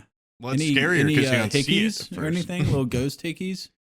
No, not that the No. only thing that I've seen that's a little bit different is years ago, this wasn't on an investigation of mine. It was when I was working at the prison. There was a guy that was sitting in the cafeteria of the prison and said that he got this mark on his arm and he said it was a cigarette burn. Oh. So, which is another thing that people, you put cigarettes out on other people. That It could wasn't my dad. It was a ghost. Yeah. I I went on vacation with like one of my cousins. I never really knew super well. And we had to sleep like on the porch of the house we rented. And she told my friend and I when we were kids about a ghost that lived in her house, a little Mexican ghost that they would hear say, "Ayúdame." And it would like run up and down the stairs. And she had like scratches on her. And she'd be like, "This ghost scratches the shit out of me and my boyfriend all the time." No idea if she like genuinely thought she had a ghost or if she was just fucking with me, but it scared me for years. My friend that was there would be like, "Dude, why the fuck would your cousin tell us that like at night when we're, already just little kids that are scared?" But it taught me a little bit of Spanish. It taught me a lot. Yeah, see, that's So, a good thing. help If me. ghost stories are good for nothing else, ghost stories are good for teaching people things. Like one of the things that For I learned, campfires. for campfires are also history. Learning, there's so many people out there that find history so boring and dull, but you tell it in the form of a ghost story, and suddenly they're fascinated by it. And you tell them a ghost story, suddenly you just taught someone history. I did that. Oh. Goes to a question I had earlier, honestly, about when you go to these sites, so that you don't get a, what was it called, Mickey's Saloon or whatever situation. Do you guys just like research online, or do you ever consult like local historians, or like how do you cipher out what's just bullshit and what could be like people did really die here? Yeah, and there's a long process to that it kind of has to be expedited because we put out new documentaries every single week on YouTube. But it is important to us that the history is factual, and if it can't be, corroborated with documentation or anything that would prove that it actually happened, then it would be considered a legend or possibly a legend. There was an interesting situation like with this place we investigated. It's called the Hannah House in Indianapolis. We did that last year, and I'm in My God, how haunted is it? The Hannah House is pretty cool. It's a really old house, and there's a lot of stories of like the family that built it and the people in the family that passed away. But there's this old urban legend that it was used on the Underground Railroad, and that there was a group of runaway slaves that were hiding in the basement, that they knocked over a oil lantern, like a lamp, and it caught the straw floor on fire, and they burned to death in the basement. Now, the problem is there's no proof that ever happened. There's no documentation of it. And it was something that had been told for years for their haunted attraction when they would open that up for Halloween. So, but people would always come there trying to contact these slaves that supposedly burned to death in the basement. But the problem is there's no proof it ever happened, Yeah. So, but then there's also theories that say a story in and of itself, again, going back to that telekinetic energy, people telling a story, thinking about something enough, can it manifest its own activity just from us almost manifesting the story into existence, like that our own brain? happens in like X-Files or Supernatural or something, where it's like enough groups start to believe something, it becomes, reality. They've got a whole ass haunted house tour for this place. That's cool. Mm-hmm. A haunting at Hannah House. It's a little derivative of haunting a Hill House, but Well, there is a Hill House in Texas, believe it or not. That's based on a book, right? I didn't know I if it think was it is based on like a book, yeah. is it a real, it's based on a real haunted house? I'm not sure. No, this just a Hill different House one. in Texas is just a different one with the same Okay. name, you know. That's So, cool. but I always you- thought it would be fun when that show was popular to go and investigate that house and put the Haunting of Hill House as the Be a good title. Good thumbnail. Did you find anything at this Hannah house? We had a couple of interesting responses through the spirit box downstairs. I'm trying to remember what it had said because when after you do so many, What's a your spirit brain goes. box? Oh, so a spirit box is a radio, and Mhm. years ago, and the idea of it is a little strange, but they would take an AM/FM radio and sweep through the radio stations really fast, creating a white noise base, and they said that the spirits could actually come through and talk to you. Now, you're going to get, when you use a spirit box, you're going to get AM/FM radio frequencies coming through, and you're going to get voices that come through that are just people talking on the radio. Our listeners in their trucks. Yeah. Yeah, semi exactly. trucks. Yeah. Yeah. So, but we've had instances like, for example, I was running the same spirit box when we were on Australia at this location called J Ward, which J Ward was a branch of the Aradale Lunatic Asylum in Ararat, Victoria, Australia. It's a huge asylum, but they would take their most violent of patients and they would put them in the former jail for the city of Ararat. Right, so the Ararat jail, they had a few executions there. Late 1800s, it closed down. Then they turned it into a ward of the lunatic asylum, and they'd put what they considered to be the criminally insane there.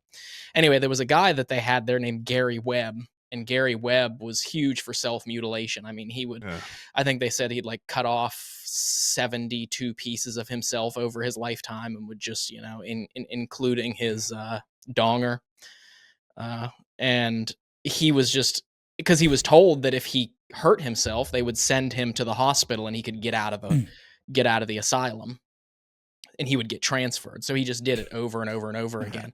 But he also used to write letters to the Australian government making terroristic threats. He started with I know how to get out of the psych ward. I'll cut pieces of myself off. Let me free. Yeah, so they called him Scary Gary was what his nickname was, because he was so scary to look at because of how many times he had mutilated himself. So I was in, I can't remember. There was a ward. I can't remember the name of the ward of this. It was the new addition to that they had built onto the jail for the asylum. And I was down by the rooms and I was running the spirit box and I said, hey, there was a guy here that used to send letters to the government talking about all these terroristic things he was going to do to, if they didn't set him free, all sorts of other things. If you don't set me free, I'm going to be a terrorist on the outside. Perfect plan. Yeah, this guy's all backwards. Yeah. I can tell you the story of how he passed away here in a second. But so, and I asked, I said, what was his name? And almost immediately after I said, what was his name, a man's voice came through and said, Gary. Which was like mind blowing to me, that like, what are the chances that even if it was radio, like AM, FM radio coming through, what are the chances that the name Gary would come through that box as it's sweeping very fast through all the frequencies, that the name Gary would come through in that moment when I'm asking about Gary Webb. Yeah. So, but Gary Webb, the way he passed away, I'm pretty sure it was I'm going to cut my body off. My ultimate, they'll keep me in the ward forever. I think because he had snuck out onto the roof at one point, and during a he got up on the roof and wouldn't come down, and they were trying to get him down. Chained to the wall. Oh yeah, God, yeah, just wild stories. The terrorist self-mutilator. He's got free reign. And he learned about the whole mutilation thing from a guy that was very popular in Australian, I guess, folklore, culture, history, in Pendleton prison or whatever. But there was another guy who cut both of his ears off, and I can't remember what his name was. But that's who Gary learned it from, was this guy that cut both of his ears off. So anyway, he snuck up onto the roof, and they couldn't get him down. The only thing that would bring him down was like a thunderstorm. And so he eventually got scared of the lightning and came back in. And there was at one point he had hurt himself, and they took him into this room, and he was like a hospital room, and the officer went out for a smoke break but left a ballpoint pen on the table. and came back in from his smoke break. Didn't even realize he had left the ballpoint pen in there, but Gary had like used the ballpoint pen to pick his stomach open and was like pulling his intestines out of himself, and then he ended up dying of infection in like his late 30s is how Gary Webb passed away. Surprised he didn't die of infection, sooner the than penis. later. Why do they keep giving him sharp things? Well, like if he would, they probably weren't thinking like, I mean, yeah, that's why that guy should be chained to a goddamn wall. How long ago was this? Do you have any? Oh gosh, say like the 70s or 80s or something. It wasn't. It might have even been the like late 80s. He was early to that self-mutilation kink. I feel like that's only something that's taken off. Is that a thing that's taken off recently? Yeah. I feel like the internet has kind of brought like sexual freaks together. They have like a place where they can hang out. But I feel like before the internet, someone cutting off their own penis was kind of a rare thing. Yeah, and it was interesting how that story went too, because the doors at J Ward, they were the old jail doors. We're talking like late 1800s jail doors. So the peepholes themselves, they were just like an open hole in the door that you could look through.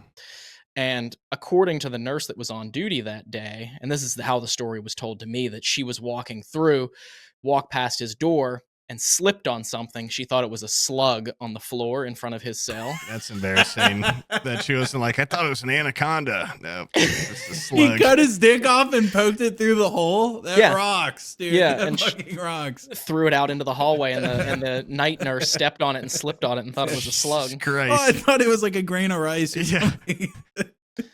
And that was actually how he learned that he could like write letters to the government and get things that he wanted, because after he did that, he wrote a letter to the government saying that he needed to penis. have special treatment for someone to come in and teach him to pee standing up without a penis. And the government listened to him, and he was like, "Oh, I got the attention of the government." Never negotiate with future terrorists or penis mutilators. Yeah. And then he just continued the trend of writing letters. I need to learn how to stand with no legs. I need to learn how to hear with no ears. That's crazy. That is awesome and crazy. Yeah. The letter was something like, "I'm a man. I should be able to stand when I urinate." And so he made them make special arrangements to teach him how to stand up and pee again. If I was in charge and I got that letter, I'd say, "You are a beast. You should be chained." I would have gone in there and thrown him against the wall. I would have taken his toilet away. I'd be like, you don't even get this. You cut off your own penis and you're carving yourself up. Yeah, you get like one of those Japanese toilets. It's just a hole in the floor. You get nothing. Yeah, you lose everything. Was that a quote from that movie? You lose. That is pretty remarkable that he pushed it through the peephole, though, and a woman slipped on it. If I was the warden, every time a thunderstorm came through, I would put him up on the roof. If that's the one thing, chain him to a pole on the roof. Yeah, and I'd just be cracking a whip in the air. All the guards taking a big sheet of metal, make it sound like thunder. Get the best Foley artists in the world. A thunderstorm outside his room every night. Beatboxing guy from Spaceballs. Have him make fucking thunder noises in this guy's ear. Police Academy. We need the guy from Police Academy. Boom, boom. At that point, I guess it's just torture, but he's probably wasn't all there. And they're not calm at that point, because that's the whole idea behind it, is they want to keep them calm, because when they get calm, they get violent. So it's dangerous for the staff when they're not calm. So that's when you get a Hannibal Lecter mask and little cart to wheel him around. I'm surprised they were before he went in there.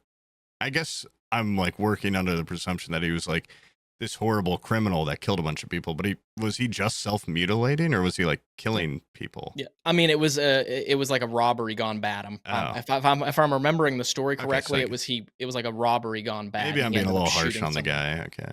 So, but it was all self-learned behavior. It was all him wanting to get the attention, using these tactics to try and get the attention from either the prison or the prison staff or the whoever it was that was operating the institution he was in. He's like a big child. I've heard that like a lot of children, if they act out, it's because they need attention, and attention from negative behaviors is just as good to them as the praise from good stuff. So they'll act out. So he's like just a big child. Yeah. Yeah. Pretty much. Cut much. off his own penis. Sad when you think about it. Mm-hmm. Yeah. But also really funny that he cut it off and poked it through the hole. Yeah. A woman thought to herself, slug. Yeah, literally, that's what the tour guide that was telling us the story told us. Is like she thought it was a slug when she stepped on it. Quick, you know, salt thought it. was a- And he's in there like, ah! My phantom penis, I can still feel that salt. It burns.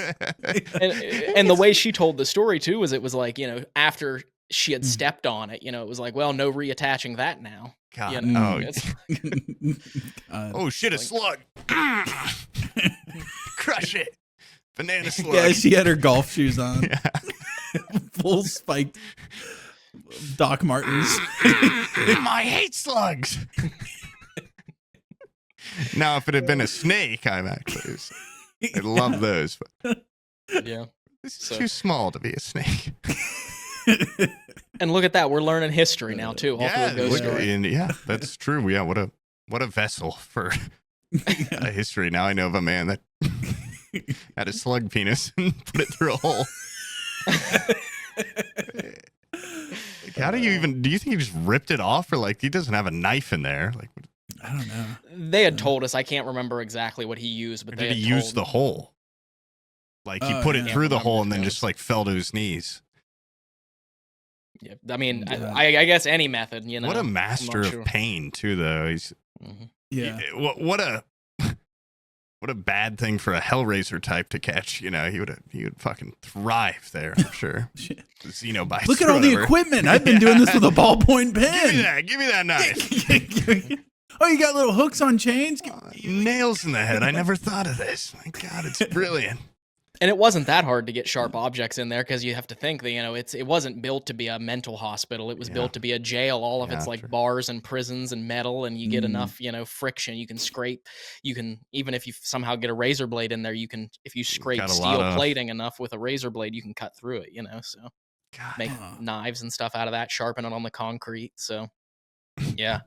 But the reason we were talking about that was because you had asked me about the Hannah house, and I forgot to tell you that I'd caught a voice through the spirit box. It was I'd heard something, or I was like, I needed to go get the camera from the other room because I had a GoPro on my head, but my handheld camera was sitting in the other room, and I said, you know, something came through the spirit box, which I can't remember, and I said, I'm going to be right back. I got to go get my camera, and this voice very clearly goes, all right. And I was like, whoa, you know, that was pretty creepy. Scary Yeah. Gary. If you say Scary Gary in Indiana, people are going to think you're talking about the city, not the Yeah. Yeah, not right. the penis mutilator. But Did I'm it trying wait to think for you to okay. get the camera, or when he came back, it's just kind of bitch. I didn't really say much to me Yeah. after that. I was Mm. trying to think of it's Camera Gary shy. with 2 R's is how you spell Gary Webb from Australia. I'm trying to By Yeah, the his- way, you his have room. like excellent recall, like memory recall. You're just like, oh yeah, I go to this place and this town and this is the house and these are the people that own it. I've been very impressed. I honestly, I do have a pretty bad memory, but this has been pretty impressive. Well, thank you. Yeah, when it Yeah. comes to this stuff, everyone says I have a sponge for a brain because I can just recall random facts about things and random information. Yeah, his real name was Gary David, also known as Gary Webb. So yeah, it was 1993 was when he passed away. So Oh it was my in the God. late 80s, early 90s. Have you ever heard of someone like someone dying and then someone being born at the same time? It might be like their spirit inhabiting the new person. Well, it's interesting because I watched a few videos on that recently of like, you know, past life or like, you know, Mhm. people recalling that they'd lived past lives and different things like that. And that's always kind of fascinated me because certain people will come up with different details about a past life that they couldn't have known had they not actually lived it. Yeah. So, and there was one that I saw that was really interesting was it was like the young, this little girl was born and the woman, the mother's was either her grandmother, I think. They were just looking at photos of the family from back at that time, and the mother's grandmother was in a picture, and the little girl points and she says, "That's me, that's me." Kids are like the creepiest. Yeah, kids are creepy as hell. Yeah, Like So- they're little imaginary friends and stuff. Of like my Yeah. kid looked at a picture of like my grandpa and was like, me. God. yeah, it's me. Yeah, it's so it's interesting. I mean, is it possible? I hope. Wouldn't that be fun if you like, you know, we go through this life and then we just pass on, and then all of a sudden we're like, oh, start from the beginning. Yeah, but that means there's some guy that was born in 1993 that's probably cutting his penis off right now. Well, yeah. Or, Yeah, you know, you're gonna have that anyway. You know? believe in Right. the karmic system of your rebirth. You know, maybe he's like a insect now or something. Yeah. That's true. Yeah, he's probably like a toilet. And in brush my or next something. life, I'll be a king. He'd or probably a like duke. that. A freak like Yeah. Webb would probably be like, "Oh yeah, I'm a toilet brush. Hell yeah." You'd want to be something that could break apart. What? Yeah. Be I'm a- interesting. A toilet brush with autonomy. I'm a Yeah. box 'em, sock 'em robot now. Yeah. My limbs can fall apart and rebuild at ease. Yeah, I don't. I'm about to piss on myself, dude. This is sad. You're sad, I yeah. had to be so bad. How much did you drink before this? I've been drinking a lot. I've been trying to keep my water intake up. You know, because bodybuilders say you gotta keep their water intake up. So I figured if I don't lift the weights, at least I could do the water part, and then maybe the muscles will come naturally. But that's not the case. I need a graham cracker. So You know, are we I've been gonna doing keep- some thinking. Hold on, one last little question. If, let's say, it seems like a common trope of like ghosts is that they have like unresolved, unfinished business when they die. You know? Yeah. Can that be like the haunting? If they're really mad at someone over here, far away, but then they die over here, could the haunting still happen over here where they're mad? Yeah, I mean that's a good question. It's possible. I'm trying to think of a good story in relation to that of something I've experienced in going on investigations where it's like they passed away when they had a quarrel with someone else, but still they ended up being here. I mean, Yeah. and it's possible, I guess. You know, it's more of, I guess, the mental state of unfinished business is, you know, the common theme with those hauntings. Whether it's true or not, I don't know. But Okay. I've That's never. just a wild hypothetical. No, that's good. Yeah, Yeah. before I die, I'm gonna be like, I'm really pissed at a beach in Hawaii. Fuck, Yeah. I'm so angry at Yeah. Fiji. Fuck you, Fiji. Please, please, please. I'm really mad at that palm tree. Yeah, don't Yeah. be in gonna- Indianapolis. I wake up. hate busty Latinas Yeah. so much.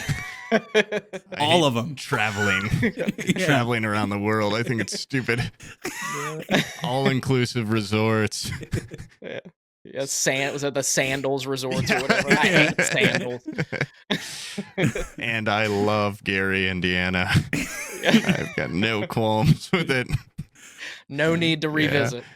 I love. Anyways, you've been an excellent guest. Thanks for coming on. Yeah, thank you Yeah, guys. I yeah, thank- appreciate it. It was a blast. Good. Yeah. Yeah, you're very insightful. Yeah. Yeah, anytime if you want to have me on again at any point, and I'm Hell able to yeah. make it, feel free. So We'll try to think of some more. Maybe we'll go try and do like a ghost experience before the next time. The town next to me, Monticello, Florida, has a lot of ghosty stuff going on. The With Hannah ghost House. tours and oh yeah, I can come up there and do it. What was the other I've one in honestly done Indiana? my own ghost tours here, so I'll Yeah. go up to You yours. mentioned another one in Indiana. What was that? Was it the that saloon? Stark Saloon. Okay. I mean, there's so many in Indiana. Yeah. I spent more time in Indiana than I have my home state investigating, to be honest. You have Yeah. the Indiana State Sanatorium is a huge one. That's in Rockville, Indiana. You know, I've visited him once, and Indiana is a very haunted place. You can, as soon as the plane landed, sense of foreboding kind of Okay. just took me over. it's, Said, it's, something's not right here. it's all those cornfields you got to drive through. That's what Yeah. does it. Yeah. All those children and all that corn Yeah. And the aliens. sure. and the aliens. Yeah, for Make sure. the Yeah. crops into little symbols. I'm trying to think of it. There's a house that they call, what is that? Hartford City, Indiana. There's a house they call the Monroe House that they call the Demon House, which is kind of interesting. There's also a jail in Hartford City, Indiana called the Blackford County Jail. That's a really old jail. So Has he come up I with got a all hot. this Yeah, something? I don't remember that many of my family members' names. Yeah. But okay. I think it would be funny if you do come back on in the future, like Sam. I just got a GoPro for Christmas. We just go separately to haunted places and just walk See around with what the happens. GoPro on my face, Yeah. facing Yeah. towards me. I have a night State vision Sanatorium would be camera. good. There you go. Yeah. I have a night vision like Russian goggle that I think shoots radiation into my brain that my old veteran neighbor gave me when I was a kid. I could just I'm seeing streaks of light. yeah. Oh my god, it's like your Blinding retina's light. being completely. Take it off and it's milk white. Yeah, The ghost has entered my eye. Yeah. Ectoplasm shot right in the eye, I think. My That's eyes what getting it all was. swollen with paranormal influence.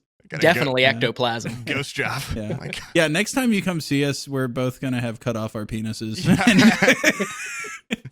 You're like, damn it, I shouldn't have told that story. You should not have come on this show. I think we got inhabited. I just found a great way to get sympathy. Yeah. Yeah. And make that sensor blur really small Yeah. from your Yeah. naked ghost hunting show. They don't Don't even have have to to blur censor. it. Yeah, it's Yeah. just Ken doll It's like- down there. Cut Just the everything Band-Aid from where my penis was. off. Yeah, like if you cut off a nipple, does it just scar over and just look like regular skin? Or- I don't know. No, that'd be cool. That'd be Not that I've Yeah. ever tried it, but like do that and then get surgically your belly button covered up so it's just flat. That would be an insane look to just have nothing under your shirt. there's would- people that have done that where they will like completely do cosmetic surgery to make themselves look as what is the term, androgynous or something Yeah. as Yeah. possible, where they'll like look like an alien almost because they've completely I removed don't even all think. of their exterior. Yeah, it's not even androgynous. It's just unhuman. You know, Mhm. you're like you're like a test tube baby or something. Alien surgery. That is interesting. Let me write that down. Next time you come That's back what on. yeah. Yeah. Your next Twitch goal whenever you get so many followers, that'll My- be your next Twitch goal. My Yeah. eyes will fill both of these and they'll be pitch black. And I'll be gray. I've got the big ass head already and the tiny body, so I just need to become gray and make my eyes a little bigger. Yeah, so And I mean cut- you're halfway there, it'll be cheap, Yeah. I think an alien could have a penis. I'm not going to cut my penis off, but I'm That an quote needs to alien. go on a t-shirt. Yeah, New merch idea Yeah. for you guys. I think an alien has a penis. it would make sense. Yeah. God. Okay. Yeah. Well, Anyways, yeah. Thanks for coming Yeah. on. Do you want to like plug your show or anything? Like, Yeah, I mean, if you just get on this, this is going on YouTube, right? So Yeah. yeah.